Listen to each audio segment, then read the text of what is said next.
We're going to get the meeting started. Welcome to our town council meeting. We're going to stand and say the Pledge of Allegiance, followed by 15 seconds of silence. Pledge allegiance to the flag of the United States of America and to the republic for which it stands, one nation, under God, indivisible, with liberty and justice for all.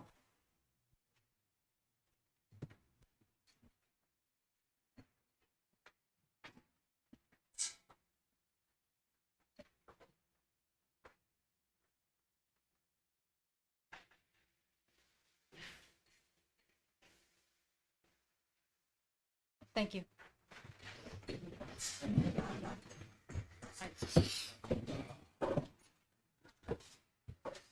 Roll call. Chad Melinder, Here. Bill Niemeyer, Here. Terry Reed, Here. Brian Hartley, Here. Ethan Maple. Here. Thank you. Usually we start the meeting out with public comments, but I've changed it this evening because we have a lot to go over and a lot of educational stuff as to the whys and hows and where we got to where we are today. So we will first go over our normal business and then old business. I will open the public hearing and we will go through some frequently asked questions with a lot of talking points. We have experts from our different companies that work with us, and I think it'll be a good learning experience for everybody. That's what we've been doing, learning, and taking a while to get there. But anyway, with that said, we're going to start with claims. And again, I'll explain, Mr. Melinder explained a few meetings ago that we don't just rubber stamp these claims, are accounts payable vouchers. And I counted up this time, we have 116 line items that we go through. And we question, Chad's our secretary, so he definitely communicates with Yvonne, the clerk treasurer. So anyway, for the accounts payable vouchers, do I have a motion to approve as presented APVs 26977 through 27033? I'll make a motion that we approve claims number 26977 through 27033 as presented in our backup materials. I'll second that motion. Thank you. Motion approved, moved and seconded. Any discussions? No. All in favor, say aye. Aye. Opposed? Motion carried to approve APVs 26977 through 27033.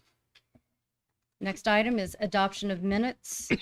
Do I have a motion to approve as presented the town council meeting minutes from October 2nd, 2024? I'll make a motion that we approve the council minutes from October 2nd. I'll second. Thank you. Motion moved and seconded. Any discussions? Okay. All in favor, say aye. Aye. Opposed? Motion carried to approve the town council meeting minutes from October 2nd, 2024. Old business. We're having the second reading of ordinance number 100224A, amending sewer rate charges. At this time, I'm going to open to the public hearing, and we'll go into the frequently asked questions. Like I said, we'll have talking points from the council. We have Mr. Al Stong from Commonwealth, who's the engineer, Brian Bosma from our team of attorneys, and Mr. Buzz Crone from O.W. Crone and Associates, our financials. So,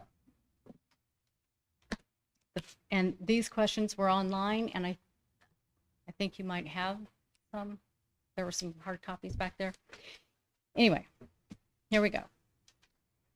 These are frequently asked questions about the wastewater treatment plant expansion project. Number one, Why are the sewer rates being doubled within a 2-year period?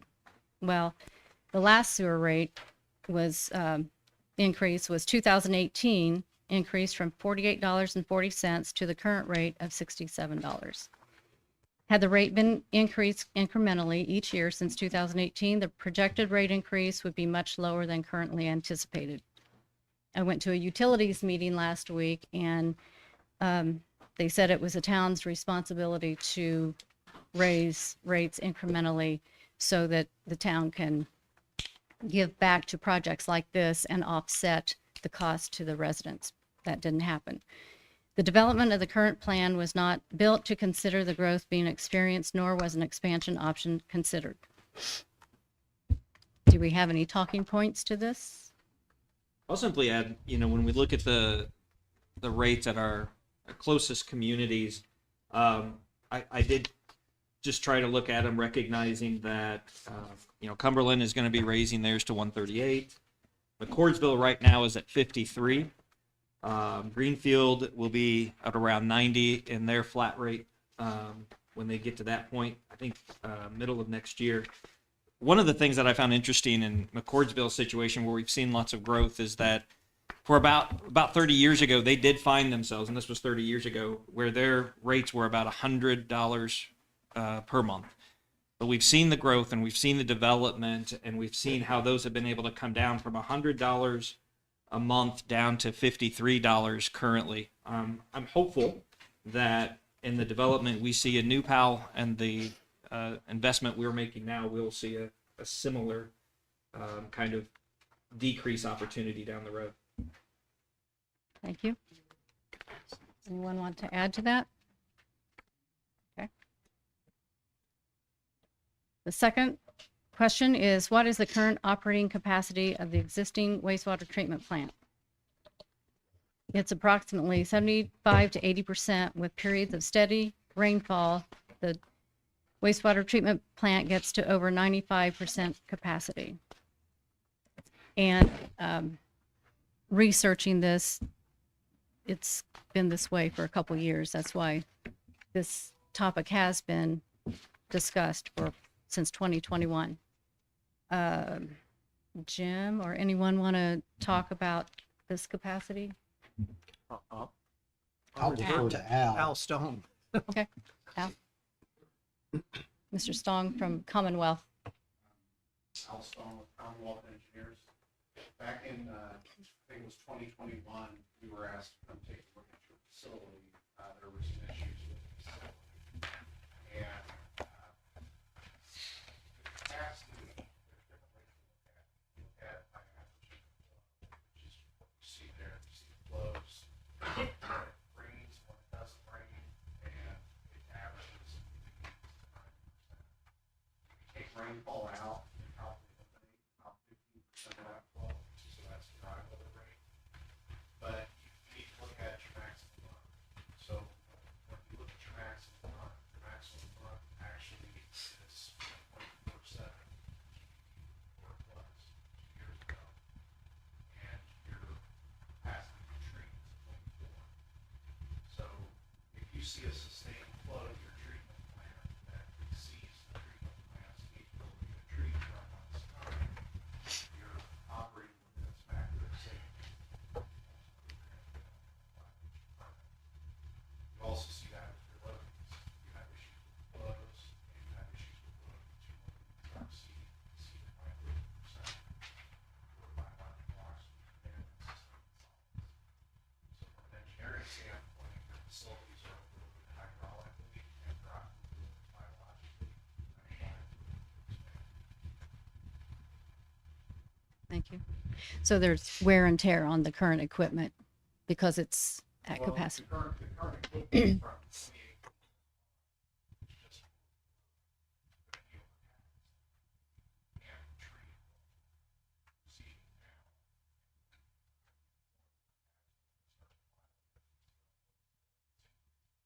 now. Al, can you elaborate on what happens if we keep operating at the current rate? If you keep operating with your current facilities and an expansion isn't implemented, then your facilities will fail charging a violation of your permit. You can be cited by IDEM. You will receive a sewer ban, but you won't be able to connect any additional customers. IDEM mandate that you identify what your solution is going to be to the problem. You'll be placed under a order or a judgment, which you'll enter into with the state, and then you'll be forced to implement these improvements without the capability of bringing in additional revenue from additional customers because we don't sewer ban. So we're actually ahead of any of those negative consequences. That's why we're doing what we're doing. We're doing it so we can our time frame. So if you wait and then you let it be on somebody else's time frame, then you're not in control of your own destiny.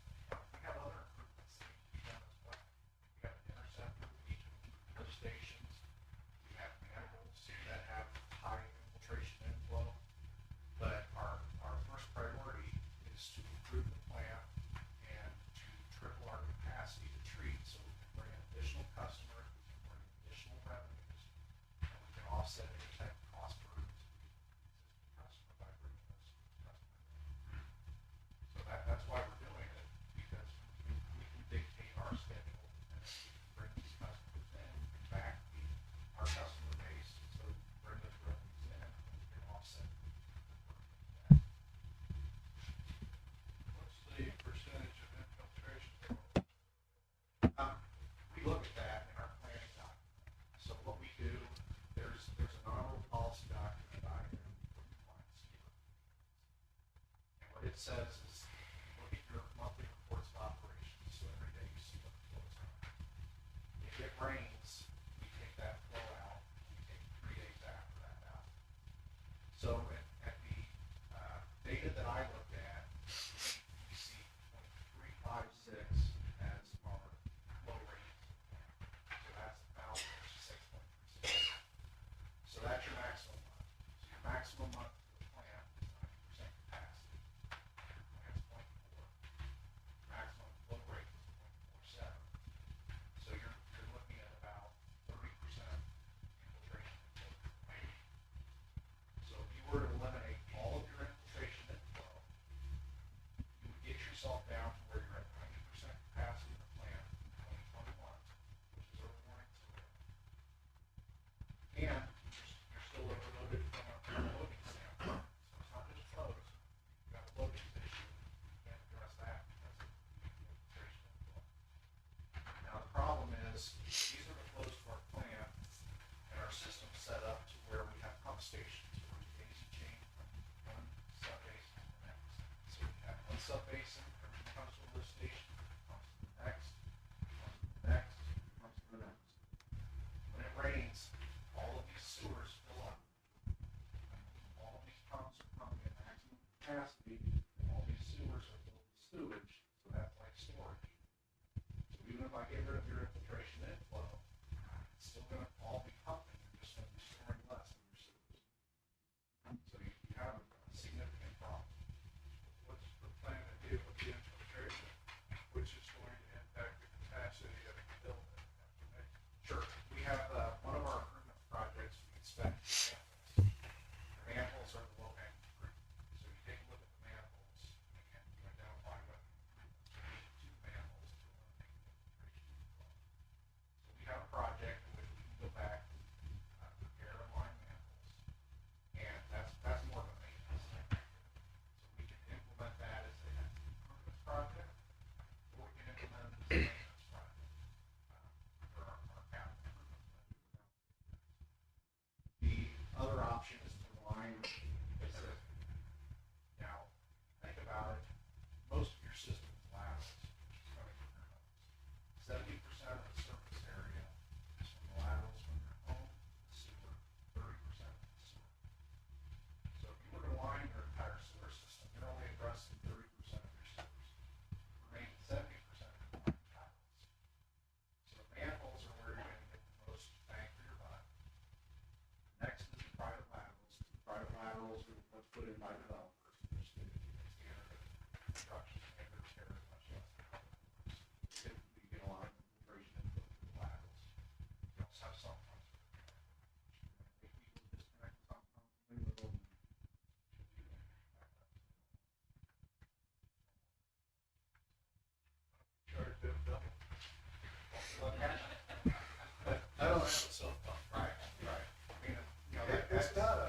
the impossible task. It can be done.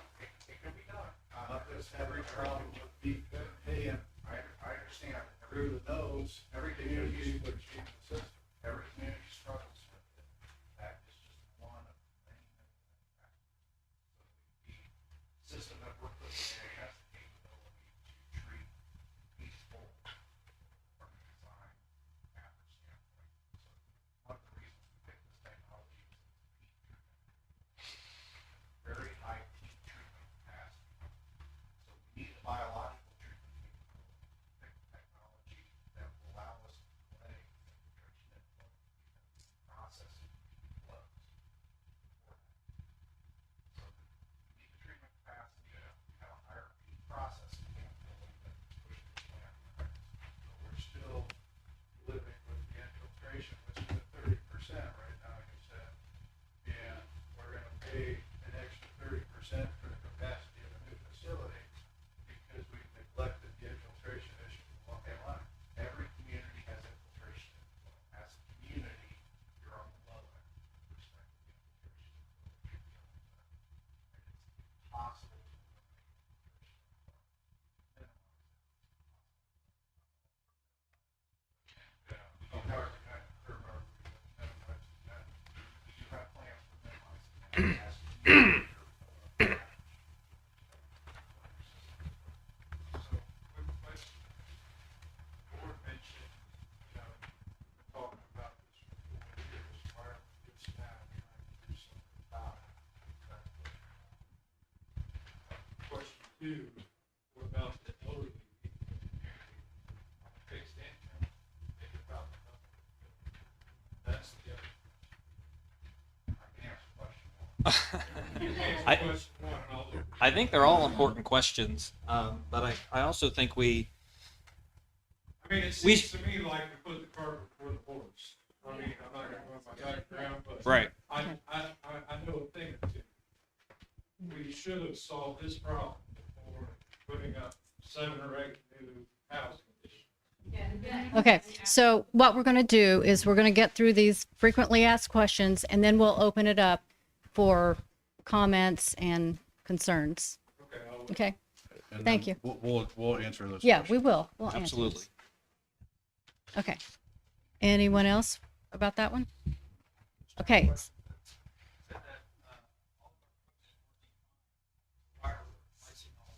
We're gonna get to that, sir. We're gonna get through these frequently asked questions, and we'll all get educated along the way. So the third question is, when is the current wastewater treatment plant projected to exceed capacity under normal operating conditions? I think Mr. Stong already explained that. I don't think we need to go any further because it's there. Any comments on that? Okay. 4, what is New Palestine's projected growth? And again, these projects have been discussed.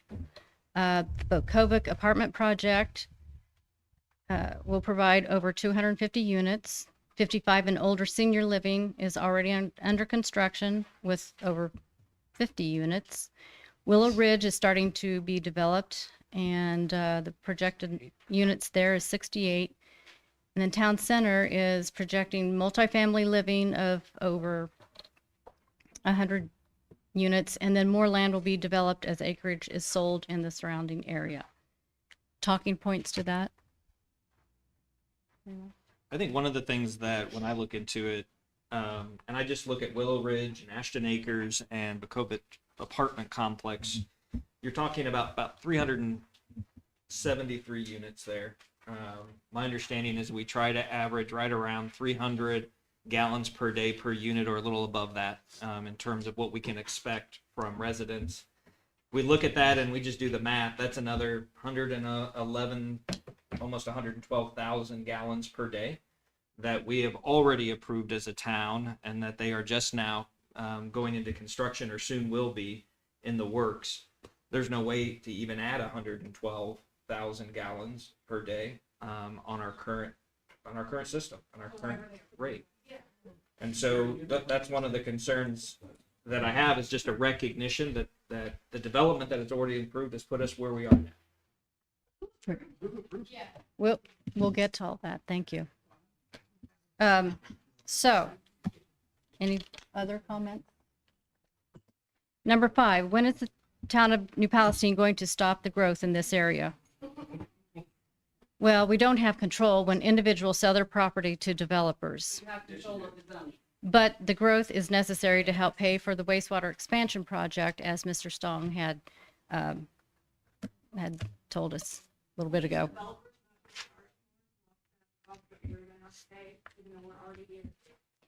So we will get to that question. Number 6, what is the capacity of the expansion plan? I believe Al did explain that as well. Any other talking points to that? Because we have currently almost 1,800 customers, and the expansion will allow approximately 3,500 more customers. And we're just making sure that customer service is not interrupted in the next 15 to 20 years. Number 7, why can't New Palestine operate from a metered reading so a family of 2 is not paying the same rate as a family of 5? Well, that seems like it's simple and more fair, but meters and their maintenance and labor come at a cost to install, read monthly, inspect annually, and replace when faulty. These costs are reflected in customers' monthly bill. Also, with metered readings, monthly bills fluctuate with customer usage, such as watering lawns and gardens. Thank you. So, anyone want to comment to that? Al, I'll ask you maybe to elaborate a little bit on that as well. You and I had talked about the Clean Water Act of 1972 and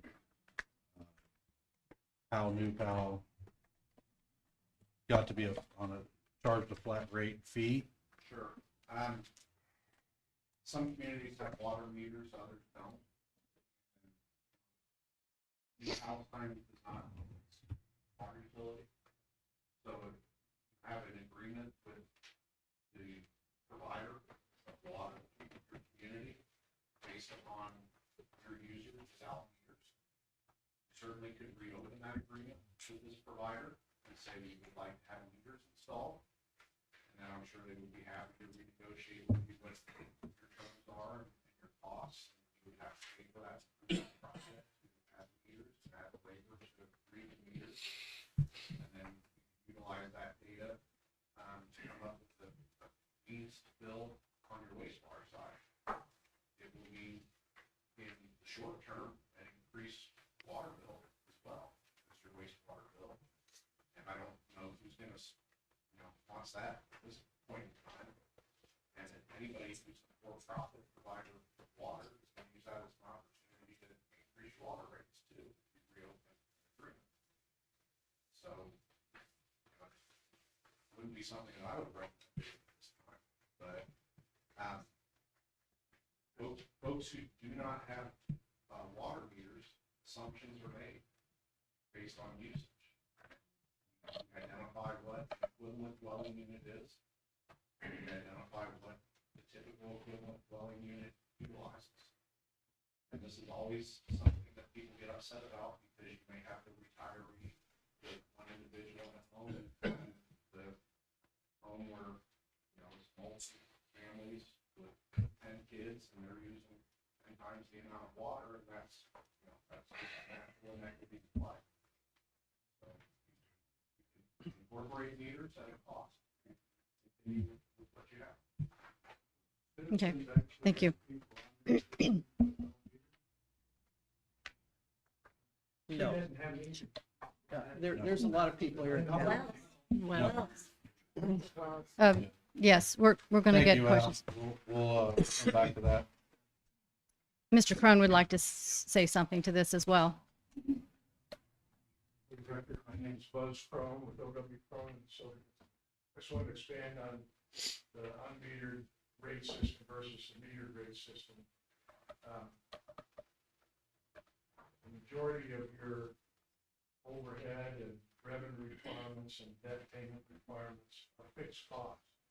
The difference in the amount of flow that comes from an individual house affects power and chemicals just a little bit, but it really is probably less than 10% of, the total cost of, operating the system. So there's the cost benefit of getting those meter readings and developing a meter rate. It's probably not going to create as much of a difference because of the fixed costs of having the system available, whether you use it a lot or use it a little bit. I just thought that way. Thank you. Next Thank question. you. The next question is, are developers absorbing expansion costs? Developers pay the initial hookup fee when building a home and are responsible for cost of a lift station should the area need one. Within the last year, the hookup fees were raised $1,000 per unit, and those rates will be reviewed on an annual basis. Talking points on that?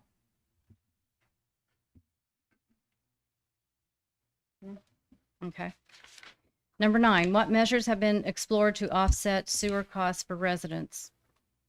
The town council is mindful that residents are not happy to see any increase in sewer rates, and in considering several different financing options, the town council selected the option that will cost the lowest amount in interest fees. We applied for grant funding to offset the cost of the planned improvements to the wastewater treatment plant, but our applications were not approved. However, the town did use over $1.5 million of town funds to lower the financed amount, directly contributing to lowering individual costs for residents. Talking points on that? We'll get to your questions. Talking points? Anyone? Nope. Okay. Number 10, what is the town's strategy for sewer services? Does the town plan to expand past its borders to offer sewer services? The town has currently approximately 250 residents that are outside the town limits. If circumstances are favorable to the town of New Palestine, the town council may consider requests to serve sewer customers who are outside town limits. This may also lead to annexing such areas into town limits. That's the end of the frequently asked questions. Did you have any other questions that you would like to, that you've had posed to you and like to answer? No? I think we'll have time to, I think lots of people have lots of questions and comments, Yes, so I they think do. we'll have time to respond to them. I will open as that they up come. now to comments and questions. You come to the podium, state your name and address, and you'll have 3 minutes to speak on this topic.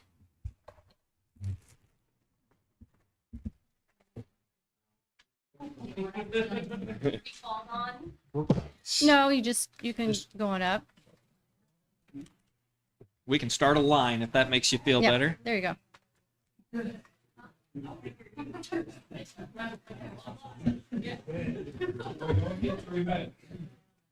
Times, how many? First question, why were the grants denied when all the grants were granted for? Can we get a name?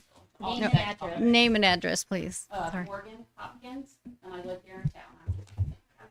Yeah, we have to have, Yeah. So, yeah, that's true. why were the grants denied? When Greenfield and McCordsville were granted them to offset the cost to their citizens?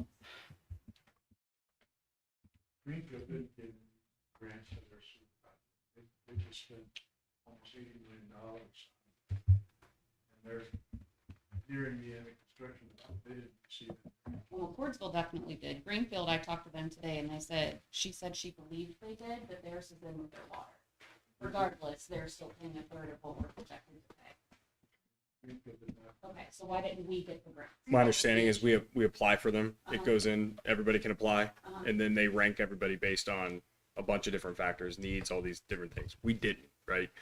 In the original plan, there were things that we did to try to make it more attractive for that. One of them being a solar plant to try to make it more green friendly, eco friendly, to give us a better option. That is something that we cut out of the plan when we didn't get the grant.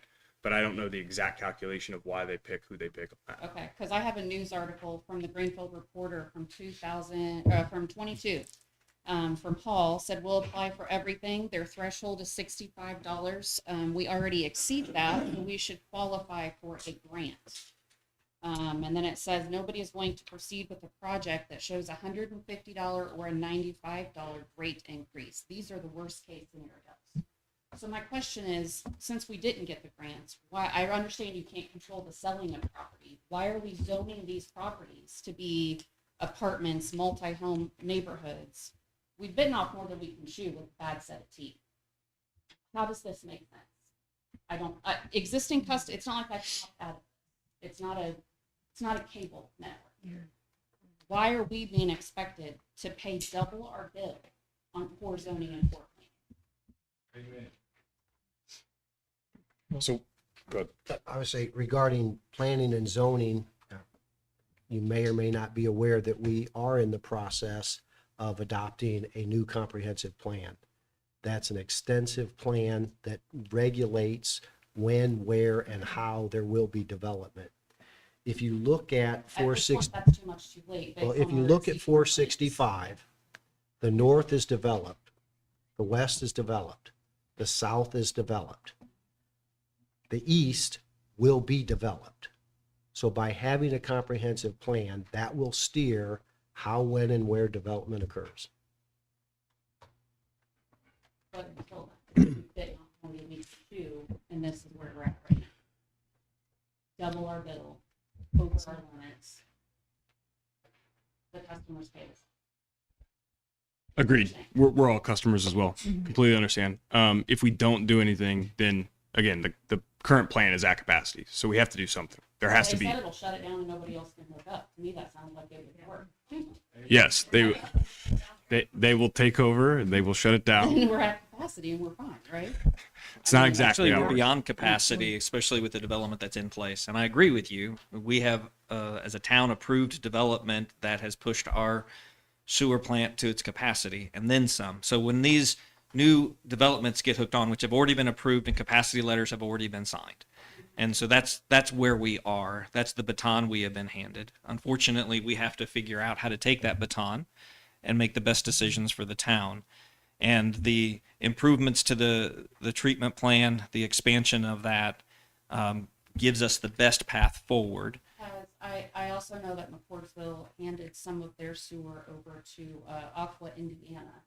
And Citizens is also, they can take over some aspects of sewer water treatment. Have those options been looked into as well?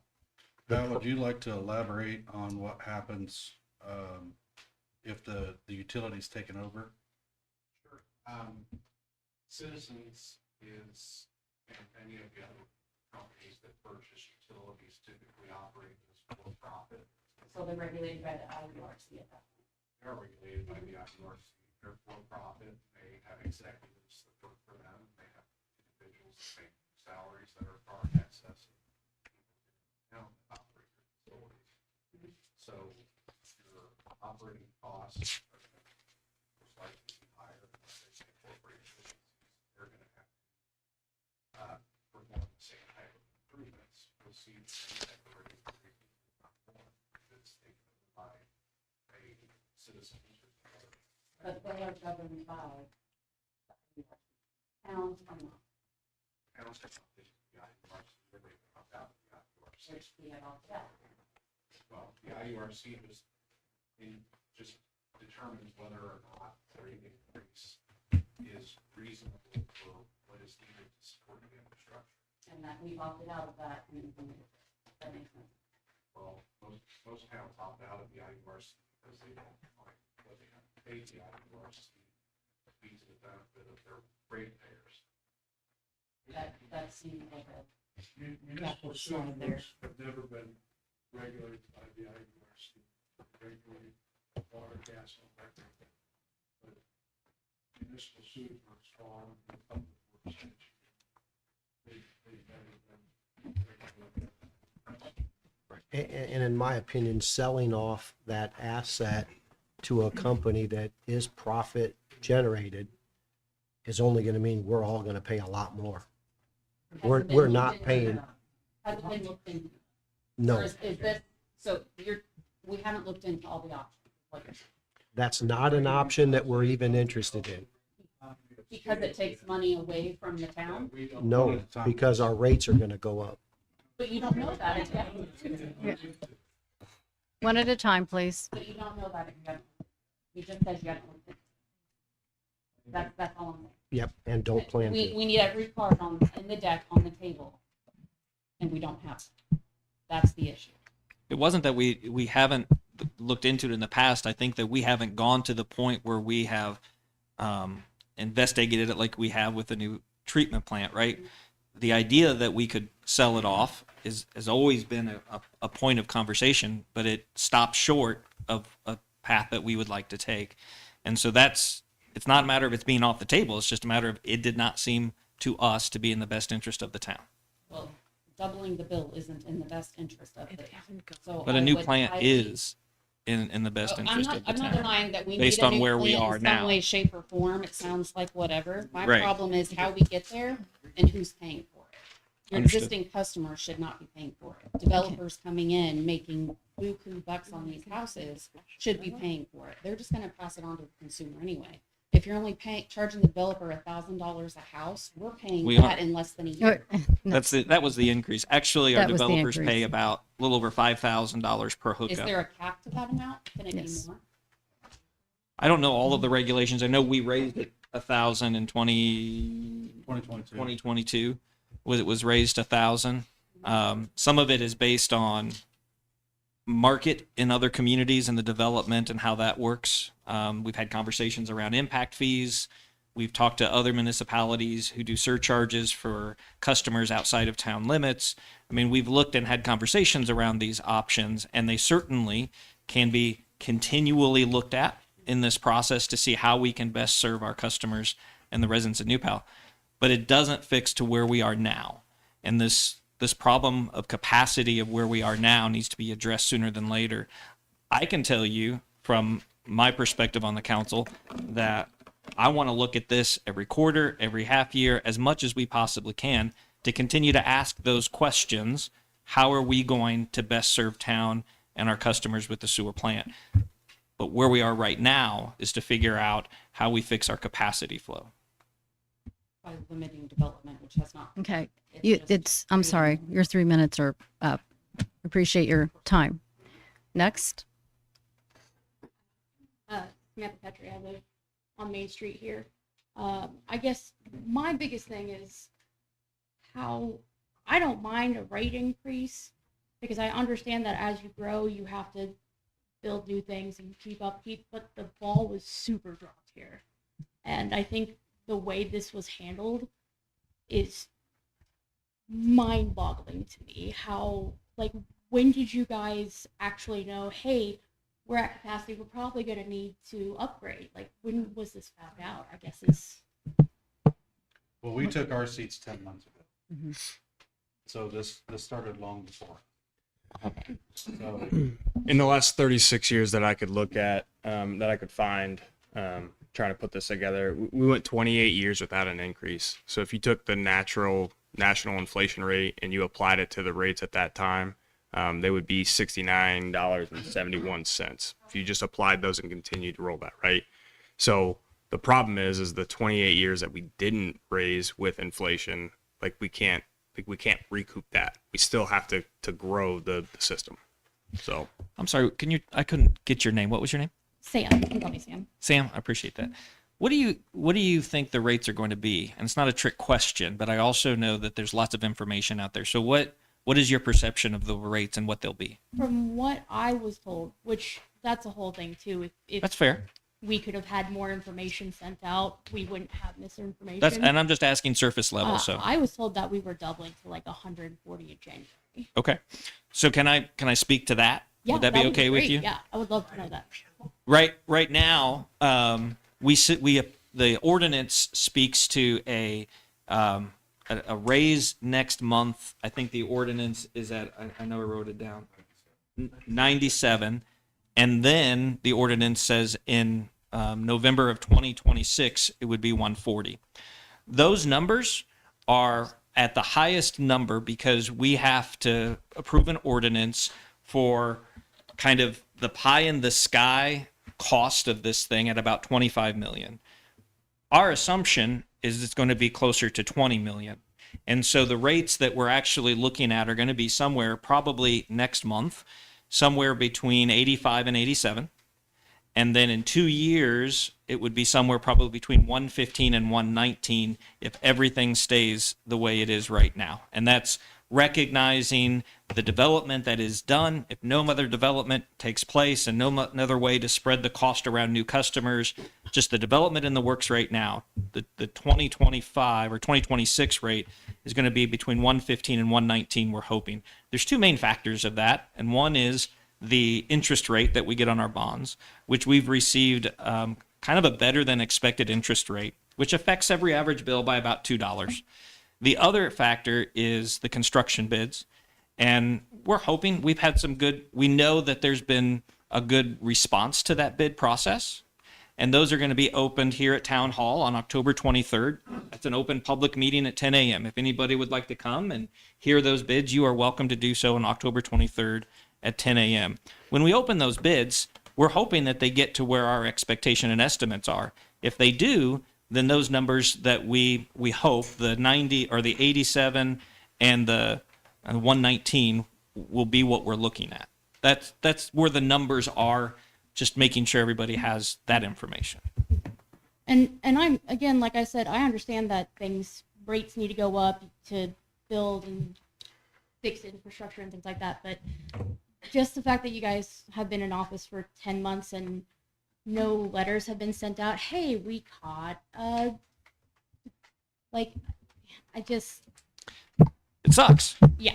I get it. It's the lack of communication, I think, is more frustrating than anything. And the lack of, admitting, hey, we messed up, or the people prior to us messed up, this is what we're going to do to fix it. And us only knowing for me, a handwritten note on my bill saying to expect a rent increase in November. I think that's a horrible way to let people know that you're having a rate increase. Yeah, that's definitely not our intention. And don't let me monopolize all of your votes. You're No, I doing think, very I think well. you're right. Yeah. Sorry, we did mess up. We could have done a much more active communication campaign, right? So not everybody comes to these meetings. Not everybody watches. They're taped. They're on YouTube. But we were learning too in the whole process because we've only been here for 10 months. So Yeah, I mean, again, I knew about this coming on to council, so it's one of those things where I guess we assumed that everybody understood at least some portion of this. Maybe not the exact dollar amount, right? We could have done a better job of sending something out, but we didn't have those numbers yet either. But yes, right, understood, complete. If you're looking for somebody to say sorry for the communication, I apologize for the communication gap. For me, it's just having somebody acknowledge, hey, we messed up and we're going to do better would be great. I can tell you that the town in general, we recognized there was a failure. There was a failure when this new plan in 2018 was built. And that failure did not take into consideration the expected growth. And it only increased the previous plant by 45%. And as we see right now, our capacity flows are already there. My heart breaks and my frustration is certainly there. And I realize I've had a lot more time to digest some of this information with a lot more information. But at the same time, what we realize is when our current plant went on, it was already at 60-70% of capacity. There was a big mistake, and we have tried to find ways to recoup some of those funds based on those errors, and it's a dead end. And so as we take that baton at this place, our job is to not cast blame on what was, because I didn't have anything to do with it. I paid the bills like everybody else did. My hope is to take that baton as effectively as I can and to help make the best decisions for the town moving forward. And that's where my heart is, and that's where we are in this place. And so, yes, there was mistakes made, and we're having to pay for it now. I appreciate at least the acknowledgement. Thank you. Thanks, Sam. thank you. Next. Sean Foster, I'm at 2335 Copperstone. And thank you for some of the answers you just gave, because those were some of my questions. Because we pretty much just got a note that said, "Hey, your bill's going up next month," and you have nothing to say about it. And then when you read the ordinance is already written. It's already there. All you have to do is sign it. It's already been predated for today at this meeting time. So it's pretty much, you all have already made the decision that this is going to happen, and we have not voted. And so that, to me, as a homeowner, that to me, and to say or make it seem as if mistakes have been made, but we got to pay for it. We have to suck it up and pay for all the mistakes over the next 2 years. So that's kind of, that was my first comment. But my question was, just for clarity's sake, could I get a better understanding of this unmetered versus metered? Because reading this, it seems as if you are on an unmetered thing. This only affects you, versus if you're metered, it doesn't. So I just wanted to make sure, clarity, that this is in effect for, what's the difference between metered versus unmetered. I'm just reading off of Right. So I know we have some customers that are on wells, town sewer. And some people have citizens water and have town sewer. Do you want to elaborate on that? Sean, is your question related to metered when it comes to sewer? Jim is gonna Yeah, answer because some it questions. seems So like there's you're saying, no like, there's a no differentiation. customer that Says- sewer is metered. We don't have any customers that sewer is metered. Your water may be metered, but they're two different utilities. And that explains, because I was wondering why is that on there? Because if it's One of the questions has been, have we considered metering our sewer? And as Al spoke to and Buzz spoke to, it's not a practical thing for our town at this point. And I think that what's metered is water. Right. And then based on water, you kind of make assumptions, just like the EDU formula makes assumptions. So even if you're metering water, it has some effect on your sewage, the amount of sewage that you're putting into the system. But there could be a lot of other uses for water that don't relate to sewer. Watering your yard, washing your vehicle frequently, a lot of things. So, what we've looked at, and Jim, you can chime in too, and we're not the water utility. It's not the same utility. We don't control both. So, and as Al said, if we go to the water company and say, okay, now we want you to implement metering, you open up everything. Everything's on the table. And as Buzz helped try to explain, the savings that we're going to get by metering will be far less than the cost it would take to implement the metering. So we don't think that metering is the answer. And I'll say that the meter system came in, I was looking at some old minutes back in 1984, 1985, there was over 310 people at the town hall meeting. It was probably held at school or a church, because when the wastewater treatment came into New Palestine, I think the wastewater treatment plant preceded, or no, it was prior to the water coming. So everybody was on wells at that time. So there was no way of guesstimating how many gallons anybody was used. So it was completely just across the board fixed rate. They divided up the homes that were in the town at that time. So it has pretty much stayed that way ever since. Then the water company came, we'd have to merge those utilities together. We don't have anything to do with citizens' water, like Bill said. And how many residences are we, like, this covered? We have about 1,700 customers right now. We're all 1,700 customers, and they schedule in town, so we're all gonna get our bills doubled. And We're looking at those rates I described earlier. Every customer is at our flat rate, so yeah. Thank you. Next. Hi, Mary Gonzalez at 2209 South Copperstone. I understand many of the questions we all have been answered. I pre-wrote a comment. So this is mostly just a comment expressing feelings. So this evening, I bring my concern and frustration, which is shared by many in our community, regarding the proposed doubling or nearly doubling of sewer rates from roughly $70 a month to nearly $150 per month over the next couple of years. While I understand the need for infrastructure improvements, To accommodate the town's growth, this drastic increase places an undue burden on residents, many of whom are already struggling with current economic challenges. In a time when families are grappling with rising costs of living, whether it be food, housing, or energy, this sudden and steep hike in sewer rates will have a significant impact on household budgets. For some, an extra $80 a month may mean cutting back on essentials, and for others, it may push them closer to financial instability. This is especially troubling given our current economic climate, where many are still recovering from recent hardships. I also question whether the town council has thoroughly explored alternative financing options to minimize the financial burden on residents. Have bond issuances, tax increment financing, or developer impact fees been considered as part of the funding strategy for the new wastewater treatment facility? These methods could spread the cost more equitably across those who benefit from the town's growth, rather than solely relying on the existing residents to shoulder the financial load. I urge the council to consider more reasonable or alternative solutions that can help alleviate the financial strain on the community. There has to be a way to balance the town's growth needs without overwhelming our current residents who are trying to make ends meet. Thank you. Thank you, Mary. Thank you.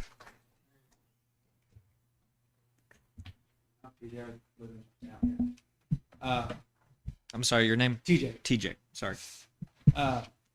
You keep on calling it an expansion, but it's actually a completely rebuild. Absolutely, you're right. So I don't understand why can't we just expand what we got? You said that everything is still working fine. We can just expand what we have, and can we do it progressively throughout, where we have to do it instead of just one big hit? I think that's a great question. And Al, can you speak to that, unless someone else has the answer more than you would about our current expansion options? I can, we looked at that option and it was more costly to expand what we had.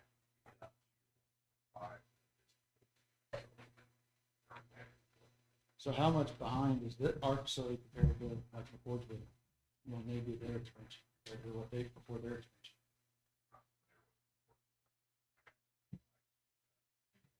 I know their population's double than ours, and they did an expansion for a fraction of what we're doing. And I'm not understanding, but everything is working fine. Still, it doesn't make any sense where we can just deviate that out a few years instead of doing it in one hit. Where, like earlier, just said, people in hardship, that's they're going to either be able to live here or they're not. And if people move out, does that help us at all? Are you going to raise our rates again because now residents have moved out and now you don't have that income coming in?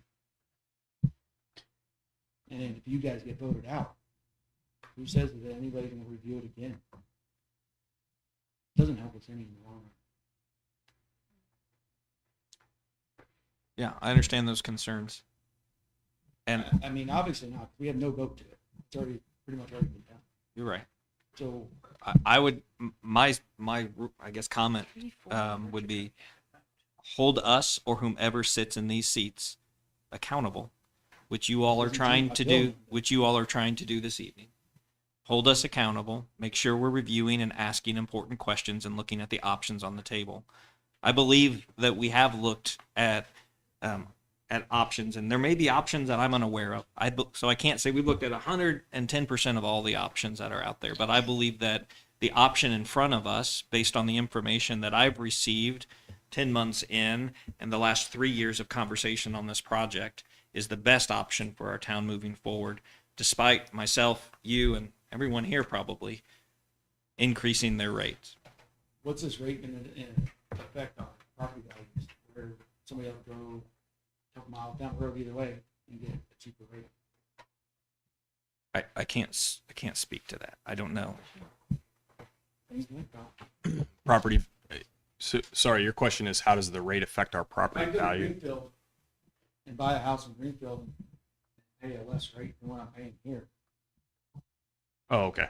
Yeah. So you're saying the If we don't hold the comparable developer value accountable of for it, being able to sell your house, because a Yeah. property, your tax assessment and your value is not. but driven by that. again, then it's going to adjust Yep. my Yep. value of my house. Understood. Because nobody's going to want to buy it. One thing that you did say is if somebody moves away, basically, and this got brought up before, is the 119 projection, that we had in there. That's assuming just what we know about. That's not assuming anything else. So, there was a comment of if the economy drops and nobody wants to build here, well, that's that number.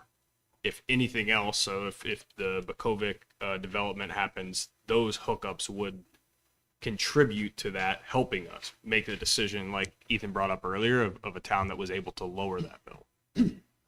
What was advertised was worst case scenario, because once you advertise a rate, if you go above it, you have to start completely over. Well, as it was mentioned before, it was already advertised.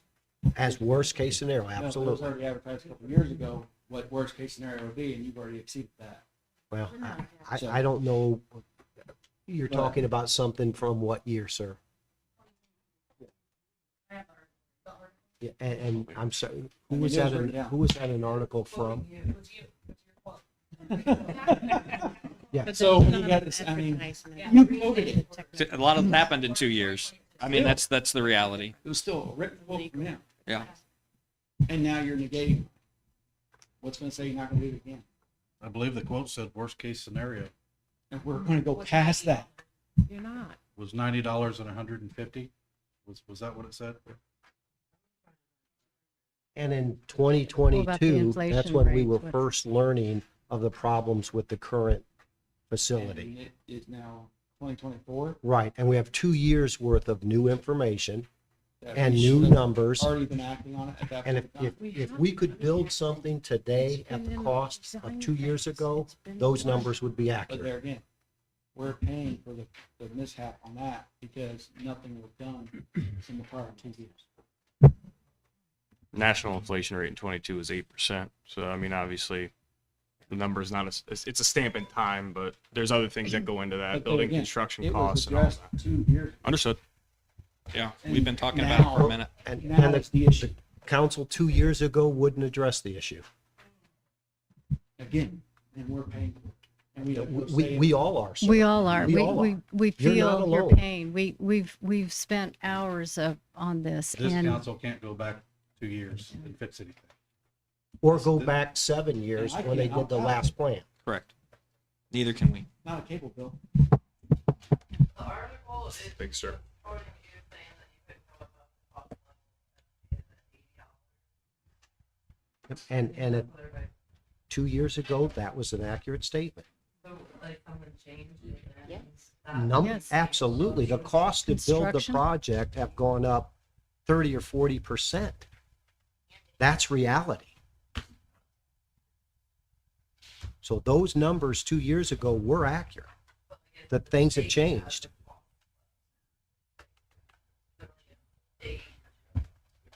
State used to have it used to be $65, but was sort of cut off to qualify for grant funding, but it's got to be over 100. And then even at that now, there's so much Competition. they can only fund a handful of. And we applied for the grants based on what they told us at the time. If you're over this rate, you get extra points, you get extra credit. And as Chad mentioned, our submittal included things that were supposed to get us extra points. They did get us extra points. And even with the extra points on their criteria, we were not awarded those grants. I think that was a $3 million grant hope is what we were hoping to be able to Yeah, decrease. and that was the solar panels. And to clarify, we did everything in the grant process correctly. When we were weighted, we did not receive the top.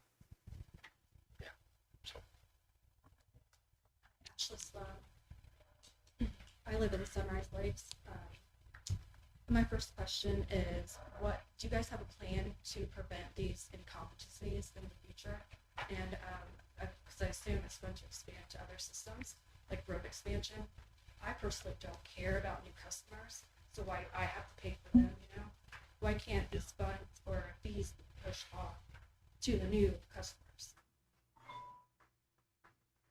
Well, So the question is, can we vary the fees based on when you built? or when you came into the system? Yeah, or anything future, like why are so many developments being approved when our system just can't handle it to begin with?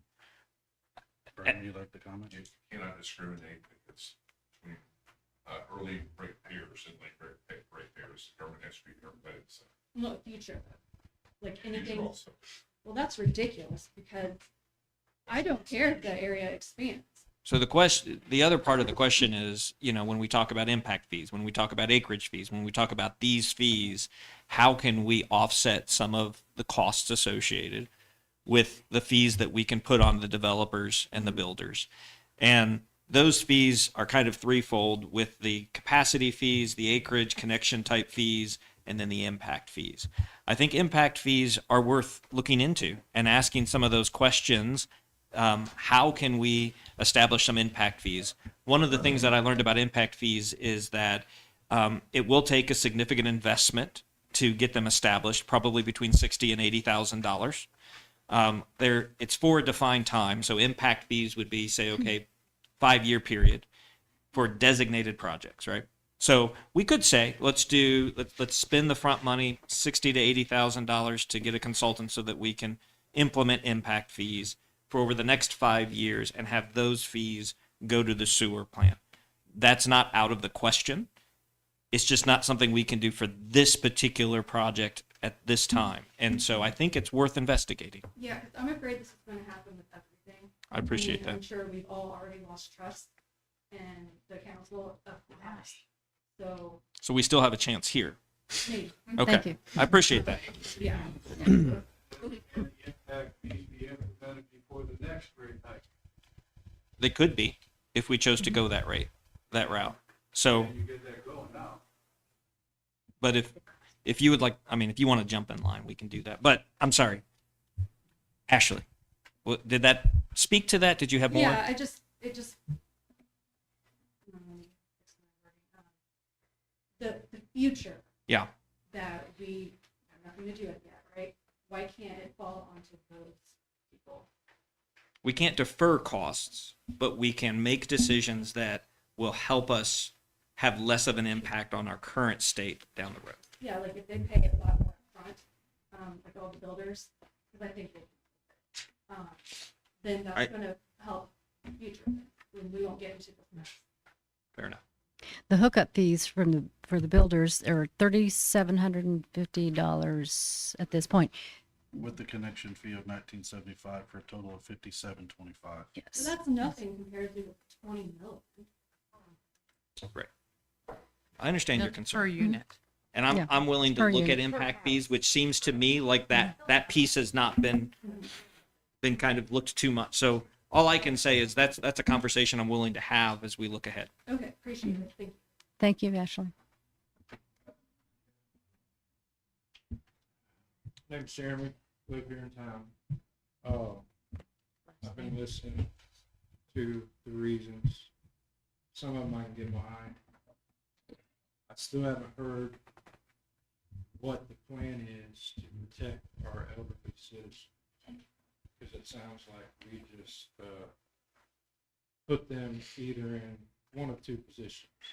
Either go into an old folks home. And I think that's, excuse my French, a damn shame.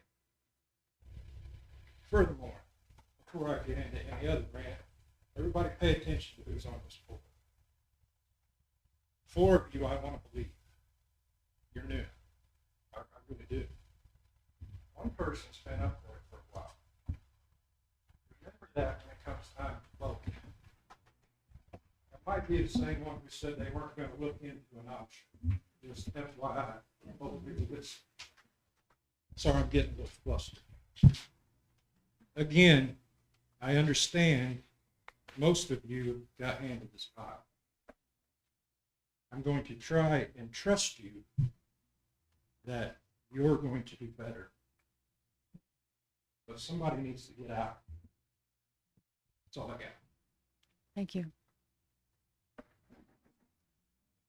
You want to speak about the interest rate on the term insurance?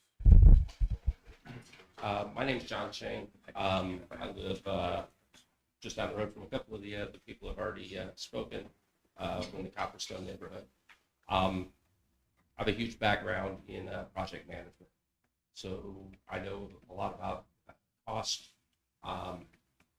and changes to projects and plans.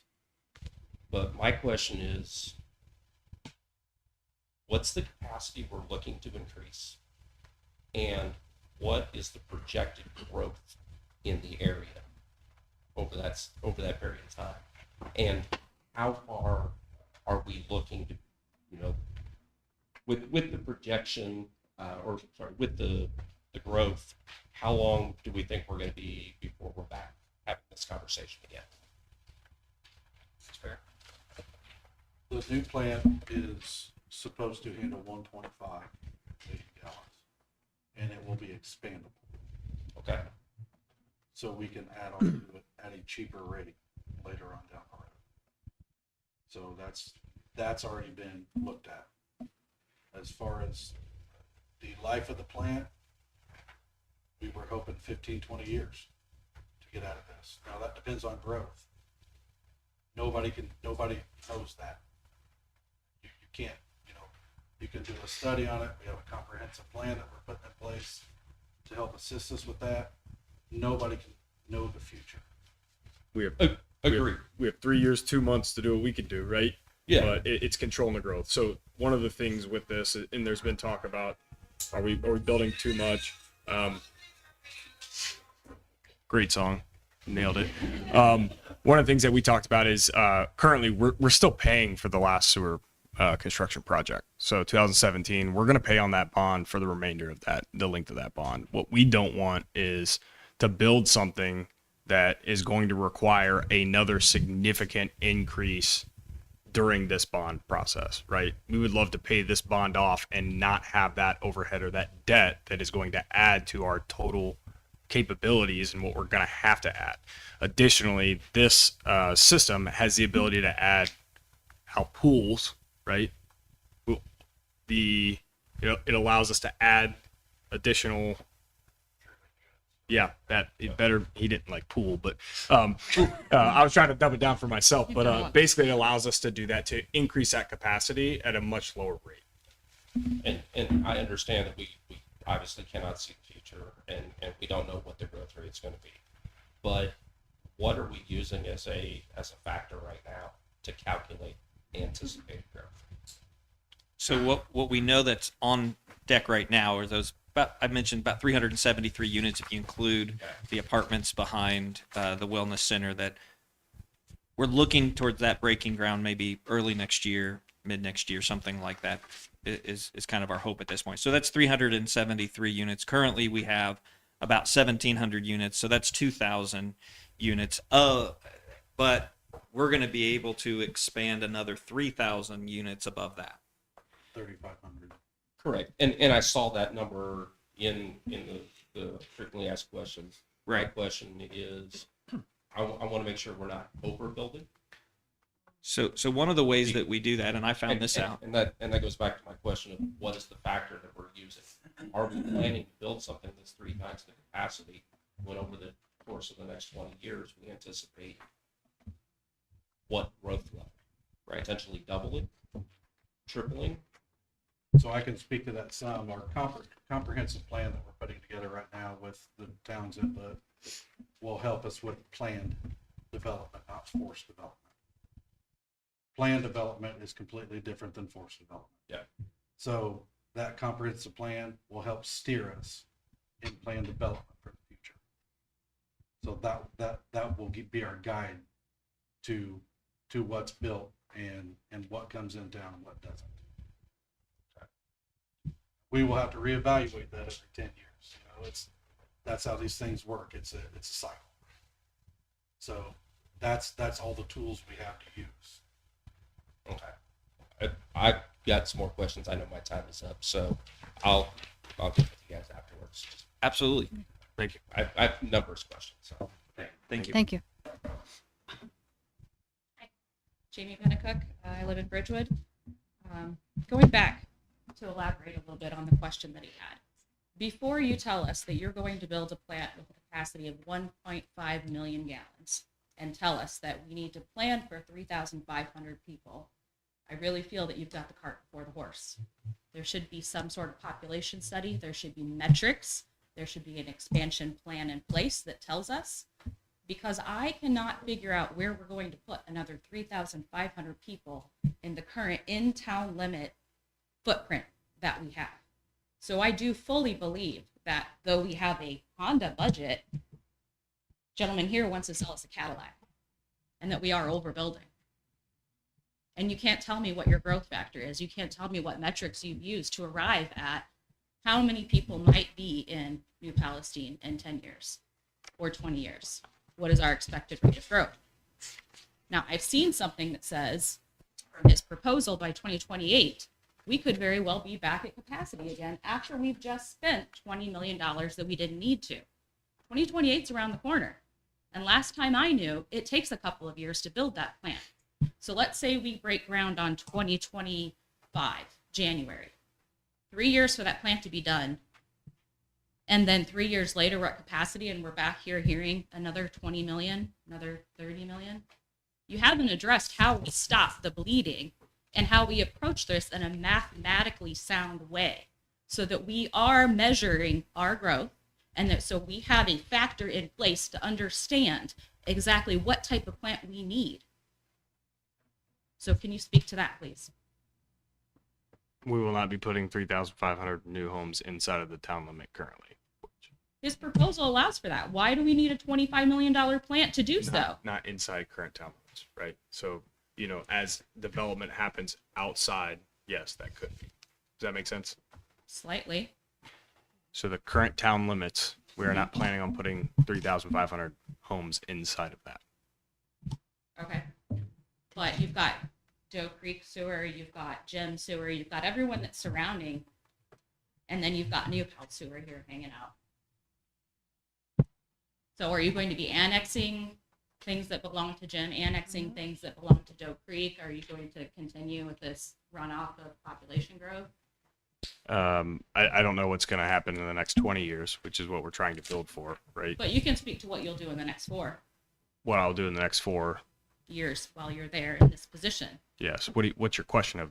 My question is, are you going to continue with the reckless growth? Are you going to Reckless growth. build this Okay. plant and try to get us up there as quickly as possible so we're having this capacity discussion? Yeah, I don't think my intentions are not to recklessly grow. Growth is going to happen in New Palestine. It's going to happen in any community, right? I think one of the things that I would like to do, and I feel like most people in the town want to do, is control that growth in the right way without it being forced upon us, right? Yeah, Part of that responsible, is conservative growth is good. I would agree. Part of that is having the resources, the capabilities to decide the growth that we want, and then also, does it make sense? We have a great school system that's going to attract people to want to be here, right? So there's a lot of factors that go into it. Yes, I will sign up that I do not want reckless growth. I don't want to say I'm going to try to get 3,500 more homes built in the next 5 years. It's not my intent. Okay. And his report that shows us hitting near capacity at 2028.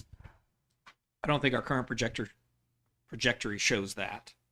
I think that I'm not sure when that study was done where you had that graph, but it was a couple years ago. I just, based on what I know have been approved, and I've spoken to that.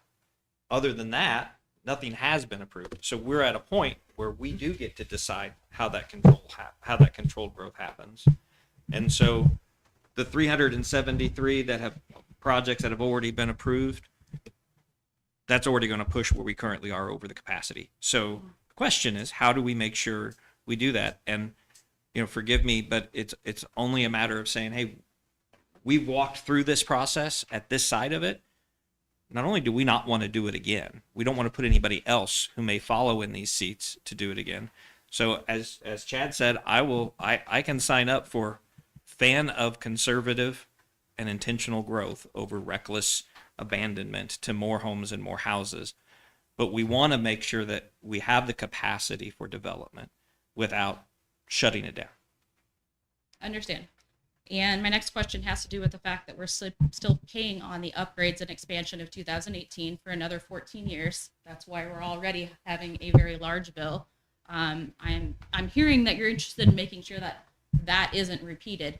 But what I can't get an answer from you guys on, because I keep hearing we've only been here 10 months, or that you got to ask the last guys, what have we done to reduce capacity? What have we done conservatively to try and address some of these issues with our current plant so that we have a little more time to make this decision, or we can look at doing this decision in phases? Like, he spoke about infiltrations and inflow. He said there's the opportunity to reduce 30% of capacity. And I understand that that's not 50 and that we're operating at 50 and over. But that's just one of many pieces that are available to us within the engineering scope, within environmental scope for improvements on the plant that we currently have. So what have you guys done before saying, that's it, level it, $25 million new plant, let's go? Al, can we reduce infiltration by 30%? Most systems, that's the top number you could reduce is by 30%. Perfect scenario, everything went perfect, 30%. Yeah. We've designed a project to reduce the infiltration. That's part of our improvements. The problem is when you implement that project, it's not going to reduce the flow to the plant because we're storing the flow in your existing sewer system. So it will reduce the volume, it won't reduce the fees to your plant. Now, your question on growth, I don't sell wastewater plants, I just provide get the plan from the community as far as how you're anticipating to grow, and then I identify what needs to happen. So the figure up there is the growth that's been identified to me by the town at the time. And those are the areas that are anticipated to grow. And I perceive the rate in which the growth is going to occur. And I looked at 4 different scenarios. Who gave you that document or that study on the rate of growth that you used to base this entire project on? I worked with the town manager. Is it the same town manager that's here this evening? Yeah. Okay. That's good information. So he was involved in 2018 in the decisions of expanding the plant? No. No. No. He was not the town manager then. Oh, He I'm was the- sorry. His LinkedIn said he's been the town manager since 2010. No. Absolutely not. It does say that. I don't It's not know. true? That's absolutely not correct. Okay.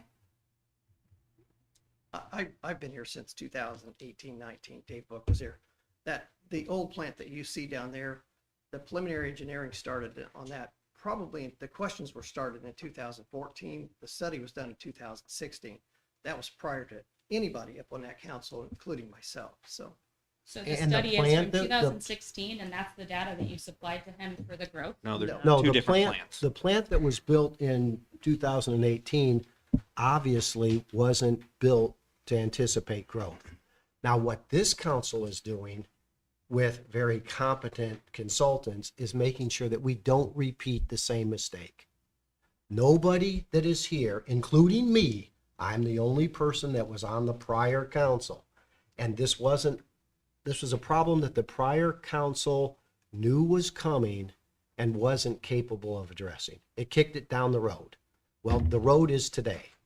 And so we can't delay it any further. I'm not asking for delay. But what was done in 2018, I'm going to say is basically what you're advocating for, is build a plant that doesn't anticipate the growth that's going to happen and then have a problem Putting again. words in my mouth. I'm not advocating. You're making for all kinds of assumptions, assumptions. I'm and a asking lot of them aren't questions. correct. Yes. I'm So asking questions. we're I would like. trying I'm to trying do to the best that understand we why can. we need to do the full project, and we can't do it in a responsible and fiscal manner and do it in faith.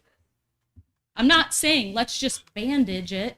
You're accusing me of saying that I just Well, want to and- patch it and keep it moving along. No, I don't. I'm not on board with buying a Cadillac when we've got a Honda that we maybe have opportunities to explore reducing capacity on. And that would be fiscally conservative, and that would be in the best interest of the town. So I'm asking you, what of those measures have been done before you just called him up and said, can't reduce 3.5? Reduce infiltration and flow, we can't reduce flow. You're moving sort of 50% in excess of the tank.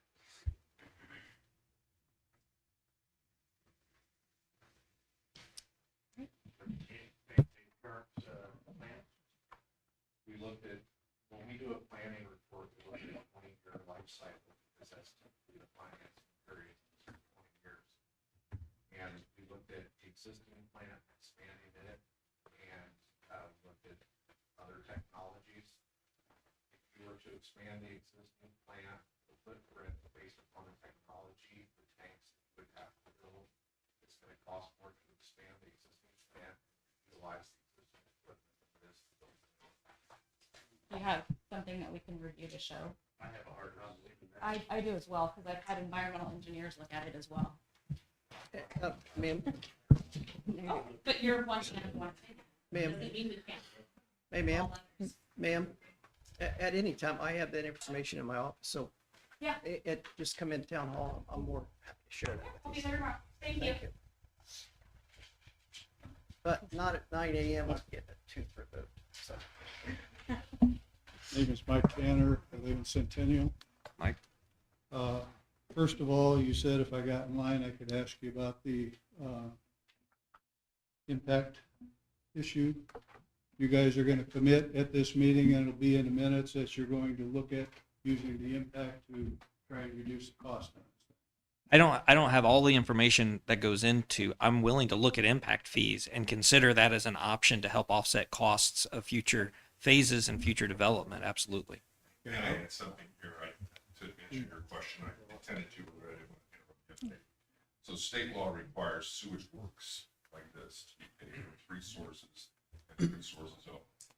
Revenue bonds based on customer fees, cumulative funds if they are in existence for this purpose, and state federal grants. So while you can charge impact fees and apply it to a lot of things, you can't apply it to this. You can charge tip fees, and you can apply them to a lot, or capture tip revenues and apply them to a lot of projects, but you can't apply them to sewage works. That's just. Even if we're not under the OUCC. Absolutely. So we're screwed. Well, you just can't. Basically. They do have system development. Goes up $20. Sort of akin to an impact fee. That's where the developer pays $3,750 per acre. The builder pays $1,975 per house. So that, those are called system development charges. There's, a big difference between an impact fee. Generally, the impact fees are for roads and parks. And those are all good things to have as well. But they do have system development charges. I just did some quick math in my head. This project, it does come in at 20 million, we're getting 1.5 MGD. That's about $13 per gallon per day. We could justify raising that 1975 closer to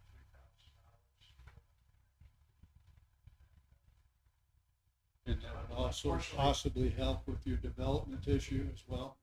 Good. Unfortunately, to get our financing, it's not out the road for that fact. They want to make sure the state revolving fund is giving us a 20-year loan at a below market interest rate, 3.48%.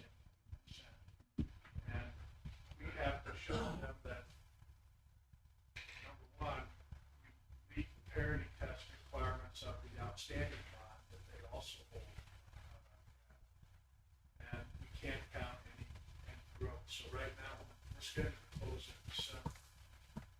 That's why these ordinances come to a head tonight.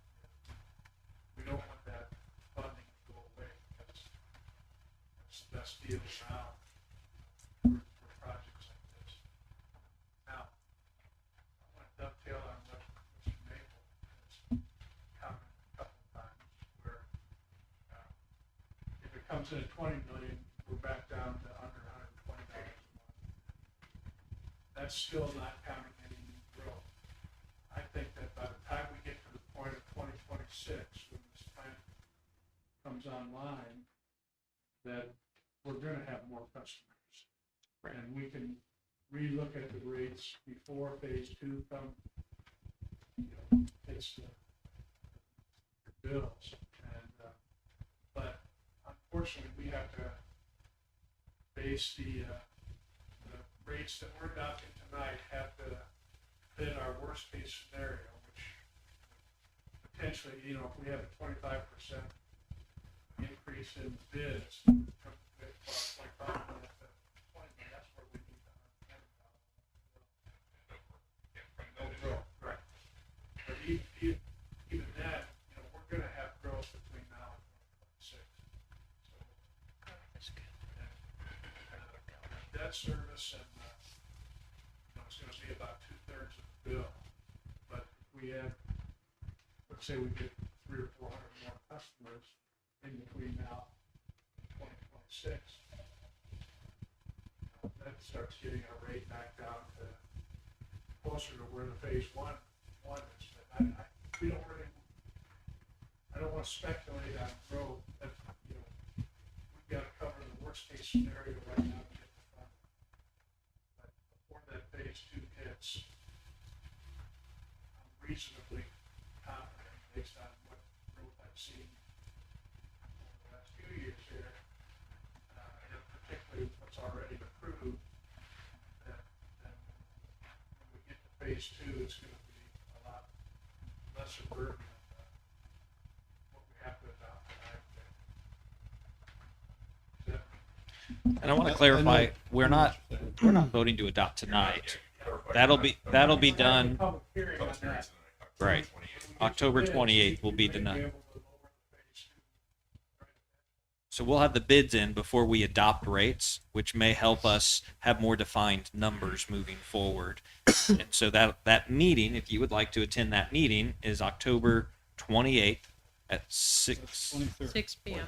No, the bid, The bid opening's on the 23rd, and then Consideration of the two ordinances will be on the 28th. at 6 o'clock.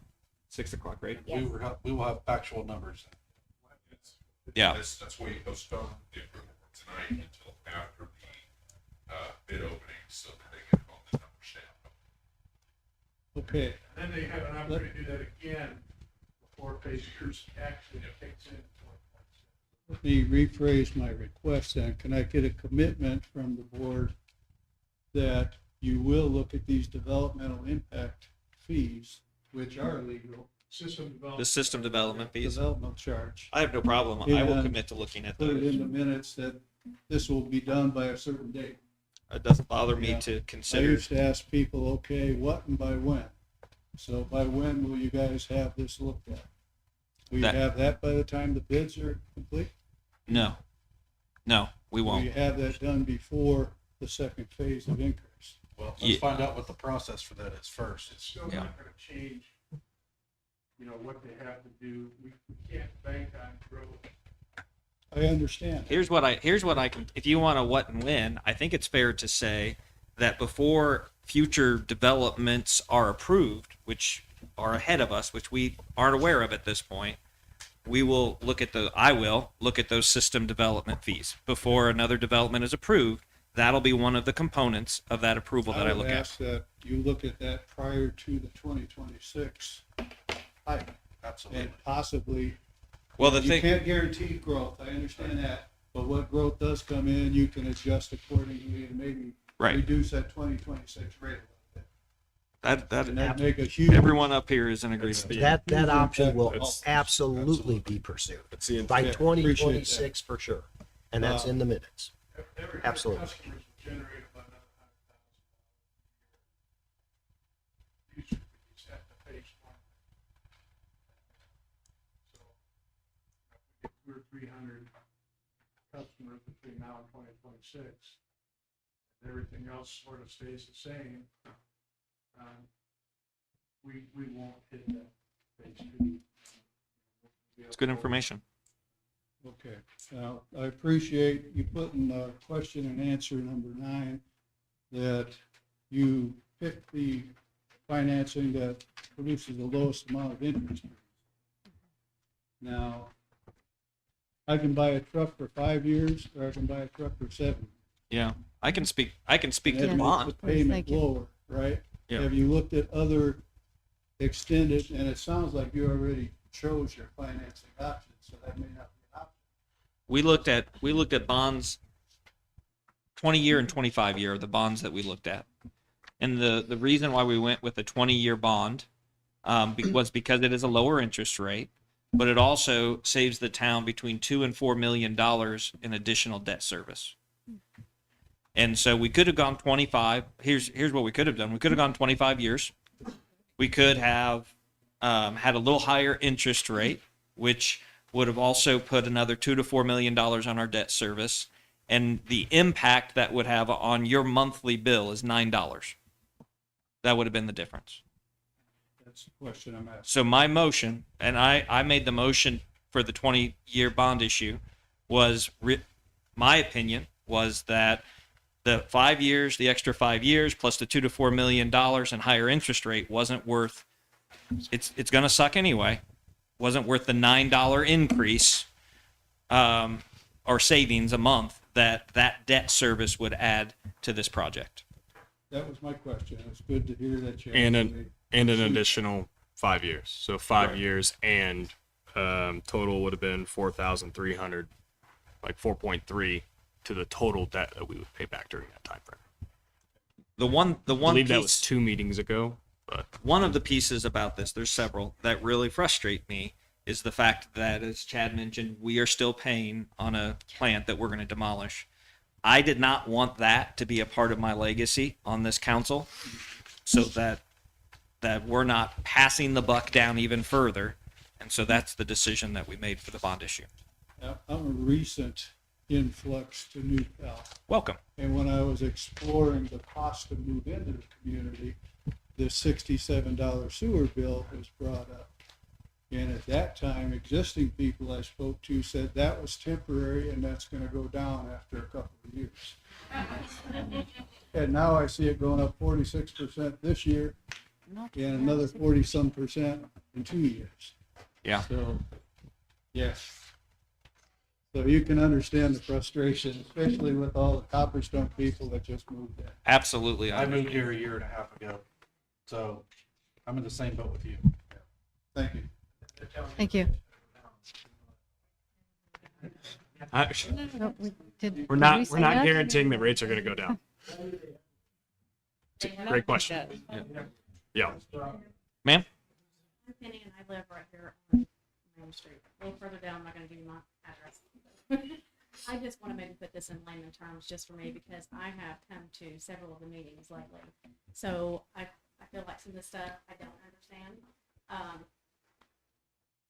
He just hit on 5 years, the interest rate for the 5 years. So correct me if I'm wrong. Instead of, you guys made the decision to not pay 5 years with interest, correct? So I feel like on that part, it was a good idea. You're not paying the extra 5 years. We chose 20 instead of 25. Correct. So, Yeah. so we're not paying that extra 5 with the Correct. interest rate. So Correct. we're saving money there. We're saving $2 to $4 million.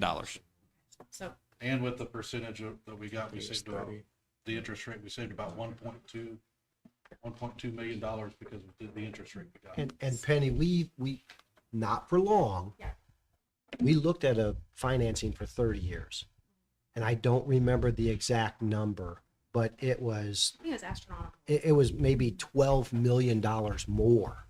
And again, to save $14 in your monthly bill, but over the length of it to pay an extra $14 million, we considered it as an option, but not seriously, because it wasn't a viable option. So Well, we it didn't give us a bang for our buck for everybody here, right? Yeah. It didn't lower the monthly rate enough to justify the ongoing payments that we were going We have to to take look on. at the life of the plan as well. I mean, that's kind of like for me with my payment. Right. I'd rather go ahead and pay that little extra instead of Mhm. $29. So I just want to make sure I was very clear. Yes, ma'am. We spoke on controlled growth. I am not I'm an outsider. I've been here for 18 years, but I was not born and raised in New Pal. My husband was. So I understand about the control or the growth. Nobody wants growth here in New Pal. Again, I'm from the outside and we build a new home here. If we keep it under controlled growth, again, this is just from tonight's meeting, but if we keep it controlled growth, then our rates, our monthly rate could possibly be lower than what they're projected to be right now. So we want When- new homes to come in, but we don't want a ton of new homes to come in. Correct. Correct. Correct. So the projected rate is higher than what it may be. What number are you looking at when you say projected rate? It's like 150 or whatever. Yes, 156. our expectation is that should the bids come in where we assume they will be, that 2026 rate will be between 115 and 119 if nothing changes in terms of new customers. If we get new customers, it spreads that cost, that bill, among that many people, and it is possible that the rates can reduce. People have said and will say rates will never reduce, right? So I'm not going to tell you they're going to reduce on this date at this time if these circumstances happen. I can't tell you that. What I can promise you is that I will be looking at it on a regular basis to make sure that we're doing everything we can to evaluate the rates that our customers and our families, every one of our families, are paying each month. So it's probably not going to get reduced, but it may not get up to this high. Maybe that's where Okay. Yes, I think there's a, I do not expect it to get to the 140 level. That's that worst case. These we don't numbers know. are We don't know because we don't have the bid. these numbers are based on Willow Ridge, which we anticipate 68 users, and Ashton Acres 55. Right? We can't use anything else, even if it's approved. We can't use it in our financing because they haven't broken ground yet, right? So we would love to have put in, hey, we've got behind the wellness center. We'd love to add those, right? We'd love to add things that we know are happening, but for the financing piece, we can only use what broke ground, which is those 123 additional hookups. So we're just hoping. Correct, yeah. Last thing, and then I'll get. If we're building, they have specific interest rates that they give us now, and Yeah. so if we continue to hold off, those rates can go up. Am I correct about that? That's That correct. Absolutely. So Absolutely. it could be at a higher interest rate later on. Correct. And much the other side of that is much like the mortgage, we can look at refinancing our rate after 10 years.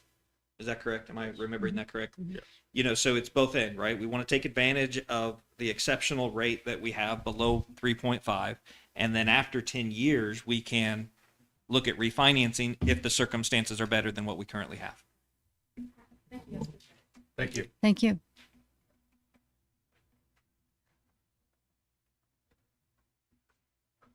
Chris Warnemont, Cedar Creek Estates. Couple things here. On the agenda we have after this public hearing, you guys are going to make a decision on the second reading of the revenue bonds ordinance. I would suggest, when you guys get to that point, Are we making a decision on that? No, We're recognizing it, but we're not voting on it tonight. yeah.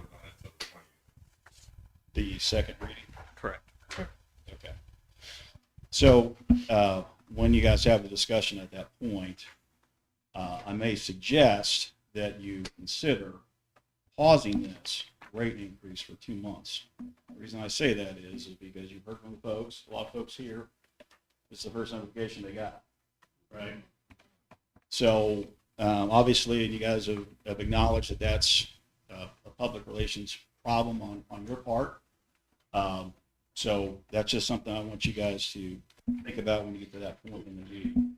The next thing I want to mention is on here, on the questions and answers, the town center is listed as projected growth. So I just, for the folks that are here tonight, I'm a regular member of the community that comes here. I've been coming here regularly to speak the last 2.5 years. I would suggest that you come as much as you possibly can. We must engage our government. That's our responsibility as members. This town center, I've heard a lot about it, and the train is running. Nothing official has been made. No official decisions have been made, but that train is running. So if you are not interested in that, or want your voice to be heard, I strongly recommend that you come to these meetings and voice that at the end of the meeting, the 5 minutes at the end of the meeting, or just pay attention to what's going on, because that's going to come relatively soon. The next thing I want to mention is I want to clarify, been a lot of questions back and forth about connection fees and acreage fees. And in the Q&A, you guys stated that it's gone up $1,000, but I believe that number is actually, for connection fees, it's $3,750, $3,750. Is that correct? Yes. Okay. And then there's an acreage fee also? I think that is No, acreage fee is $19.25 per acre, and the hookup fee is $37.50. Okay, so those two fees are paid by developers, correct? Okay.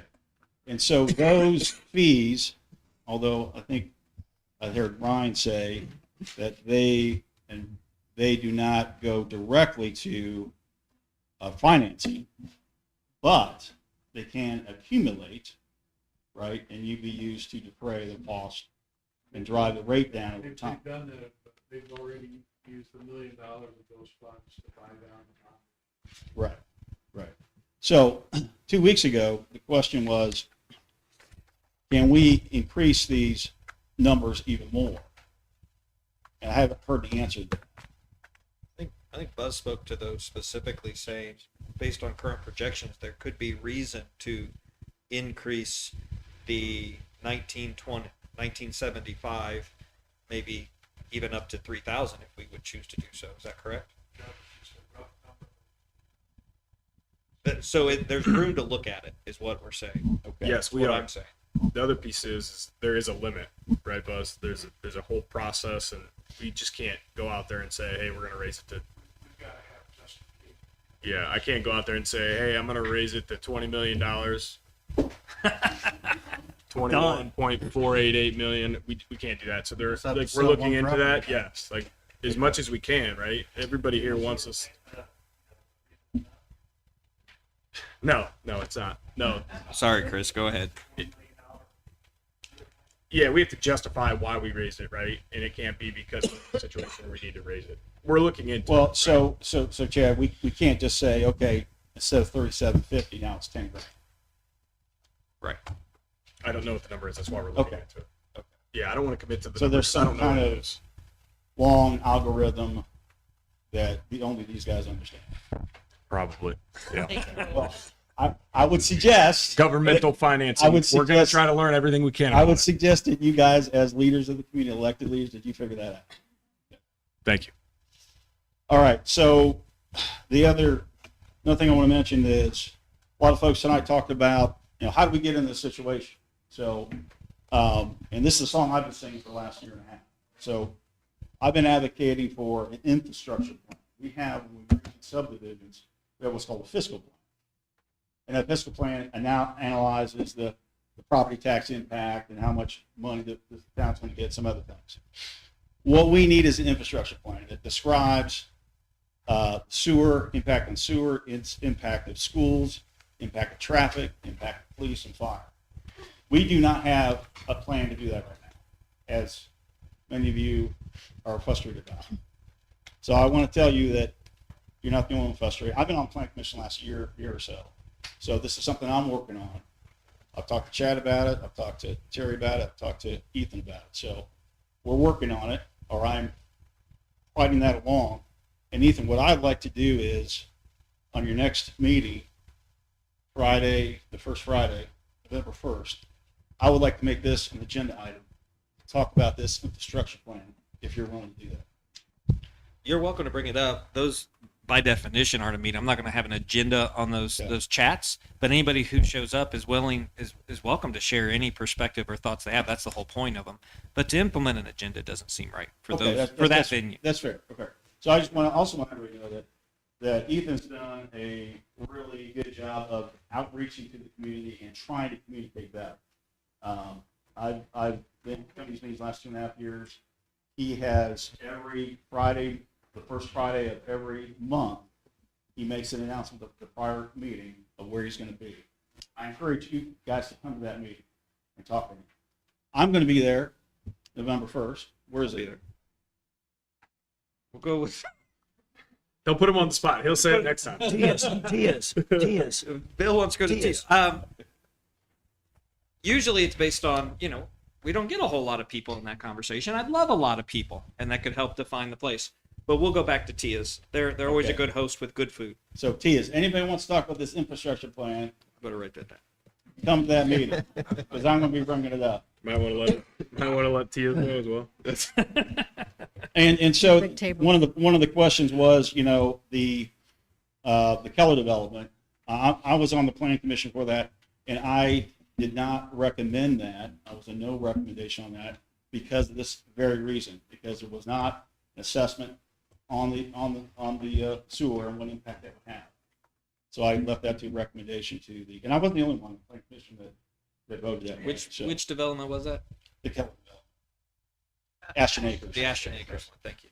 Okay. So, Chris, you think that's so? What's that? Why you voted against it? I vote for no recommendation. That's why. Yeah, because of the sewer. Well, because there was no plan on what impact this would have on our sewer system. I remember it as being a parking space. Well, that was another issue. That wasn't my issue. You can go back and look at the record. I was very clear on that. There was a gentleman that asked about property value. So what effect does property value have? Well, if you look at, this is just a mortgage handbook. 7% is the going rate right now for a year.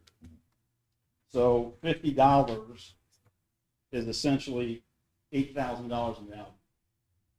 So you can buy an extra $8,000 a house with an extra $50 principal and interest. So there's your answer. That's the best estimate you can come up with. And last thing I want to end up with is, again, I want to emphasize to everybody here, I'd love to see everybody out here. Again, you need to come to these meetings and engage your government. Our forefathers fought for this, created the Constitution for this. You must engage and take advantage of that. So I appreciate everybody coming out. And I do appreciate the council acknowledging some of the issues here and having some preparation of questions and answers. So thank you. Thank you, Chris. Anyone else? Can you tell us again what the bid opening on the 23rd? What you said, 10 a.m. Here. In this room? I don't know if we have enough people. We'll hold it in this room or one of the back rooms. But yes, this location. This room, yeah. Thank you. Okay, I'm going to close the public hearing at this time. And we'll have the second reading of the ordinance 100224B, Revenue Bond Series 2024. Mr. Bosma? Thank you. Good evening. It's good to be with you. It's good to see the public come out, obviously, to voice their opinions as well. It is democracy in action, as Chris just said. So I'm just going to touch on a couple of procedural items here with respect to the bond ordinance. There's no action on that tonight. That will only be action on that on the 28th if you approve the rate interest or the rate ordinance on which the bonds are based. So the bonds are totally paid from ratepayer collections. And as you pointed out a number of times, the bond ordinance currently says $25 million to be very safe and can't go up, it can come down. Hopefully with the actions on the 23rd, that will be a possibility. It's already been discussed. This is being funded through the wastewater's revolving loan fund from the Indiana Finance Authority, and 3.48 interest rate is very enviable, and it's great for the program. October 2, you introduced both the rate and the bond ordinances on first reading. We put a notice in both the Indianapolis Star and the Greenfield Reporter, appeared on October 4th for that, or October 5th, I'm sorry, Saturday. And then on the 23rd, tonight's hearing, obviously on the 16th, the 23rd bid opening, and then the 28th would be the action on both of the rates, both the rate and the bond ordinance. Excuse me, Mr. Bosma. Yes. Can you talk to putting the this information in the Reporter and the Star the legality of that. Yes, actually, we're only required to post notice in one paper, which is the Greenfield Reporters, the paper of record here in the county. We also had it published in the Indianapolis Star because a lot of people in the county read the Star as well. In addition, Yvonne, the team and utility billing department sent out 250 notices, which is required for ratepayers outside of the town jurisdiction. So all of those folks received a note in their mailing as well. Thank you. Which really went beyond the requirements. So presuming approval on October 28th of the bond ordinance, there is a pre-closing with the Indiana Finance Authority. It will take place on November 13th. Terry's already scheduled for that, as well as some of the town officers. We have to have everything signed, sealed, and delivered to the Finance Authority by November 12th. And then if all goes as planned, it'll be November 27th, closing the purchase of the bonds. You've had the bond ordinance. We walked through it last time. I'm happy to walk through any portion of it that you would like to hear about again or answer any questions.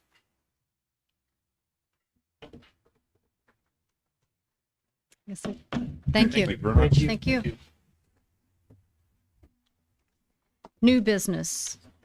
Board of Zoning Appeals appointment. We have received a couple applications and we're waiting. We requested to have resumes. We are waiting on a resume before we start our interview process. Ryan will be assisting with that, and so we'll just have further report at a later time. Next is Eric Nelson lien discussion. I believe we have actually that everyone received that lien. So we just have to actually vote on that. Have you had a chance to look at it? We'll make them. I haven't, but I mean, we've talked about. Oh, well, it was the same thing on the emails. Yes. Yeah. Okay. So, all right. Do I have a motion to approve? I'll make a motion to approve resolution 101624 as provided in our I'll second that motion. Okay, motion moved and seconded. Is there any other discussion? Oh, okay, all in favor, say aye. Aye. Opposed? Motion is carried to approve. What was it? I don't have it in front of me. Resolution. 10164. Thank you. Resolution number 101624. Thank you. Ordinance for public meeting decorum. Ted's going to speak on that. Sure. Yeah. So there's a new first reading. state law in response to a lot of issues in local government on lack of decorum, whether it's from the board or the public. Happens, both places. The General Assembly passed a law that kind of outlines both what the council can do to both not limit public speech, but provide guidelines so everyone acts in a reasonable and respectful manner. And one of the requirements is that the council adopt a resolution on public decorum. And it's not an issue in New Powell. A lot of municipalities I represent, it is an issue, and we've had to remove people who are continually disruptive, who won't listen, who won't sit down, who are yelling at the council or the board. And so by adopting a resolution, kind of establishing guidelines for a meeting, when the public can speak, how many times you need to be warned before you can be removed, that sort of thing, it actually enables law enforcement to remove people. And so that's something that I've shared with the council based on ones I've done in other communities. And so the council has kind of seen a copy of it. Again, this is not geared towards New Pal. Everyone has behaved themselves very admirably and with respect, certainly this evening and, since I've been here, at least recently. And so, that's the background of why I don't believe we're voting on anything tonight. It's just a matter of kind of informing both the council and the public that we probably will consider a resolution for the conduct of public meetings. Obviously wasn't a good thing to bring up Timing today. No, it wasn't. So It we was wanted not. to talk about it Yeah. to make sure it wasn't a, hey, we're going to limit your speech. Nope. We wanted No, everybody to no, be no. able to talk, and will continue to do that. This is adopting an ordinance Yes. in relation to state law. Exactly. It's For not our clarification, intent. Ted, is it an ordinance or a resolution? It's a resolution. Okay. Yeah, that's what it was. Okay. Thank you. Thank you, Ted. Okay, public comments, 3-minute time limit per person for items on the agenda only. Okay, thank you. Legal updates? No additional legal updates to share. Thank you. Department reports. Town manager. I just have one. When we talk about grants, CERTA is an opportunity for the town to receive grants. And I talked to Ted a little bit about this, but the town has to adopt an ordinance. Ted, is that something that maybe in the next couple of meetings we can get on the agenda? Yeah. Okay. Yep, that'll work. What's the ordinance for? CERTA, it's Central Indiana Regional Development Authority. We actually have to have that ordinance to qualify to receive the funds, so. What does the ordinance state? I haven't seen it. Okay. I just he showed me a copy of Got it, one got it, earlier got this meeting. It's Transportation Authority, right, Jim? I think, yes. Yeah. Is this the reason we missed out on some grants That, in the that past last, years? that last round, yes, Okay, so this will make us eligible for those. eligible for, correct. But we're not connecting to the blue line. Yes. Thank you, Jim. Yeah, thank you. Steve? I don't have anything. Okay. Police chief. When it rains, it pours. So, we had Yes. an officer the other day, was going to a call and he had his motor let go on the 2018 Ford Explorer. It's our old K9 unit. Fortunately, we have one out there in the parking lot that's just about ready to be upfitted, so it's gonna be replaced. The problem we were gonna do is that 2018 is planning on being a nice one of our pool cars. It's only got 86,000 miles on it. But we've had 2 mechanics look at it, motor's gone. Don't know why I let go, but I let go. So trying to get quotes in now to see about maybe getting that engine replaced. It's not a necessity we gotta move real fast on since we have a backup car. However, if it's one of our cars that has the backup K9 kennel in it, but it's got all the emergency safety pops for the dog, all the lights, everything on the thing works great except the engine. And Bob, So- there's not a drivetrain warranty? No, 60,000 we have been safe. Oh, okay. Yeah, it's not mount is fun. So I don't think we have to move real fast on it. I think it's, I had 2 different mechanics when we talked about Brian. He looked the same thing, so it's not fixable. So maybe we could hold off on that till maybe next year when the new budget kicks in. Maybe think about trying to find a replacement motor, an old motor. I mean, just something we can keep it as a nice backup for that K9 unit. So just giving you a heads up on that. We've got cars that are being moved around now, so we're not patrolling, just we're down a car. Moving away from that, I am 2 officers down right now. One's still off on medical from the crash he was involved in, and the other one just got activated for military, so he'll be in training till second week in November. So again, we're juggling the officers around, so my second shift officers are going to nights, my nights are getting over to other shifts, but town's covered. We have officers on every shift, so I've been coming in early, guys been staying late, extra officer out there, extra hours by the officers, so we're good there. And speaking of the extra officers, our hiring process, we've done pretty good about applications coming in. I think we sent 21 out through the email, and I think, how many did you have turn in? Like 17 Wow. actually that came picked up Wow. themselves. So we've had quite a turn, and we've had a mix of lateral interest who are already officers and brand new interest of those who in the community would like to maybe join the force. So we're pretty excited about it. A lot of good people. So October 26th, well, actually, I take it back. The 18th is the last day for applications to arrive. So tomorrow, it'll be the last day at 4 o'clock. And then October 26th at 9 a.m., we'll do a physical assessment of those who qualify to meet I guess, qualified for age, have filled out their application correctly, no felonies, no a good background, quick background check. That will be done by Officer Batten and my officer. So, council, if you'd like to just see what it's like, you can join in and run with them. What's the age line? It's you can still do Am I it. still eligible? To try? Is this still at the high school? Yeah, so they'll do the physical assessment at the high school. They'll do the 1.5 mile run, the 300-yard sprint, push-ups, sit-ups, vertical jumps. And they have Vertical? Vertical. Jumps? Vertical jump. Oh. You're out, right? I'm down. So, and what they're set is by ILEA standards. So that's Indiana Law Enforcement Academy. We're set by the state standards that they have to pass. We are not going to bring somebody in who doesn't pass the standard and then try to send them to the academy and they can't pass, but then the academy sends them right back to me. So we're going to make sure they can pass that first. And same day, we're going to have the written examination. So those who do pass the physical assessment, probably get about an hour break.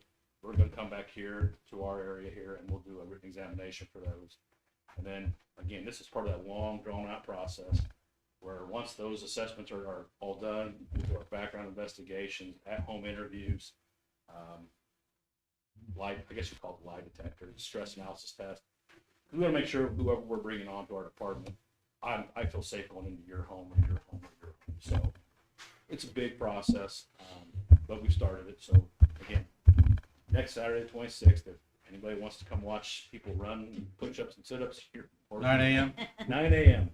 At the high school. I don't have a problem watching. Chief, last meeting you said you were going to bring coffee. Does that still stand or? Just joking. Thank you.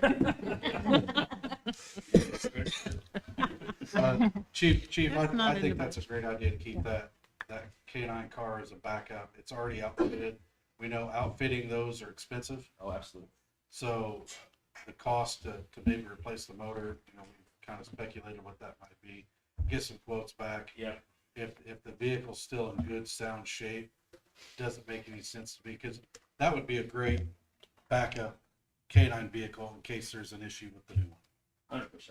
I 100% agree. We're not going to get anything out of it in its Not current the way state it's sitting, anyway. right? So Like we we're going to do- have to buy something new. And we thought, 240 down the road, when we are, you put a new motor in, it's like having kind of a new vehicle. Yeah. And it's going to be a pool car. It's going to get really low miles, a lot less wear and tear. It could last another 4 years sitting there in our pool. So I guess it's kind of I would say not a no-brainer, but we'll see what the prices come back. If it's just sitting there for a bit, I'll be happy to drive it around. just so it gets those miles. A new vehicle, just a vehicle alone is almost $50,000. So I Well, can then- spend between $8,000 to $10,000 on a motor. I agree. That's a win for me. Well, it seems like a good fiscal commitment. Based on my math, though, from the last time, didn't you say it's around 20,000 once you upfit, do all the different With the pieces? K9, yeah. So you're talking 70,000 by the end of that. Yeah, probably close to 65, Got it. Yeah, Yeah. close Yeah. to that. It makes complete sense. Absolutely. So, like I said, we're going to get some numbers back. We'll kind of go from there, and then if we do decide to move forward, I'll come back to council with the request because it's above my grade of what I'm allowed to get fixed. So I will come back to you when I find out. I also want to call out that we should be opportunistic if we do find a motor that is, and Yvonne can kind of help steer us through. I know we would have to, do a resolution for that because that's not a budgeted item, but it is something that if we find something, it's just sitting there. I'd much rather have it working. Yeah, and I would like to see about this year, possibly get rid of that 2017 Taurus we have out there. Yeah. Maybe some of the punch back can offset the problem Yep. as well. Makes sense. So anyway, we can get it. We'll investigate all the options. Absolutely. Thank you. And that's all I have. Thank you, Chief. Thank you so much. And thank you for juggling your men since you're 2 men down. That has to be exhausting, but thank you so much for protecting us. Clerk Treasurer, Yvonne. I don't have anything. Thank you. Thank you. Okay, now we'll have 5 minutes public comments on any topic.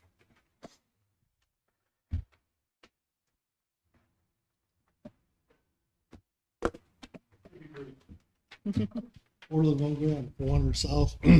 Thanks for the sign at Jam and Mill. There needs a sign at North and Bittner. Bittner, right there. Can we take that? We brought it in here. We'll move this one out there for now. No, sorry. North and Bittner, right? Right. All right.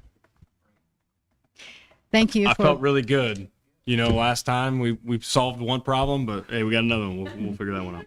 thank you for being our eyes. Thank you. Anyone else? Okay. Council comments. Brian? I want to emphasize what Chris said. I encourage everybody to come to council meetings. It was great seeing a packed house here tonight. I wish it was under different circumstances, but I wish we had this many people here at every meeting. I feel like every meeting we talk about important stuff, and I would love for everybody to hear it. If some people aren't comfortable coming to meetings like this, watch them online or read the minutes. But stay engaged with your council and your community. And I also want to piggyback off that. I want to encourage everybody to come and learn about the town center and the planning of it. And if it ends up happening, I think it'd be a great thing for the community. But it takes everybody's input. So I encourage everybody coming and talking about that and learning about it. Can I add to that? Absolutely. We have a website that you can also sign up for alerts and find out all kinds of information. So go to the newpalestine.in.gov website. There's a flyer on the table that keeps you updated.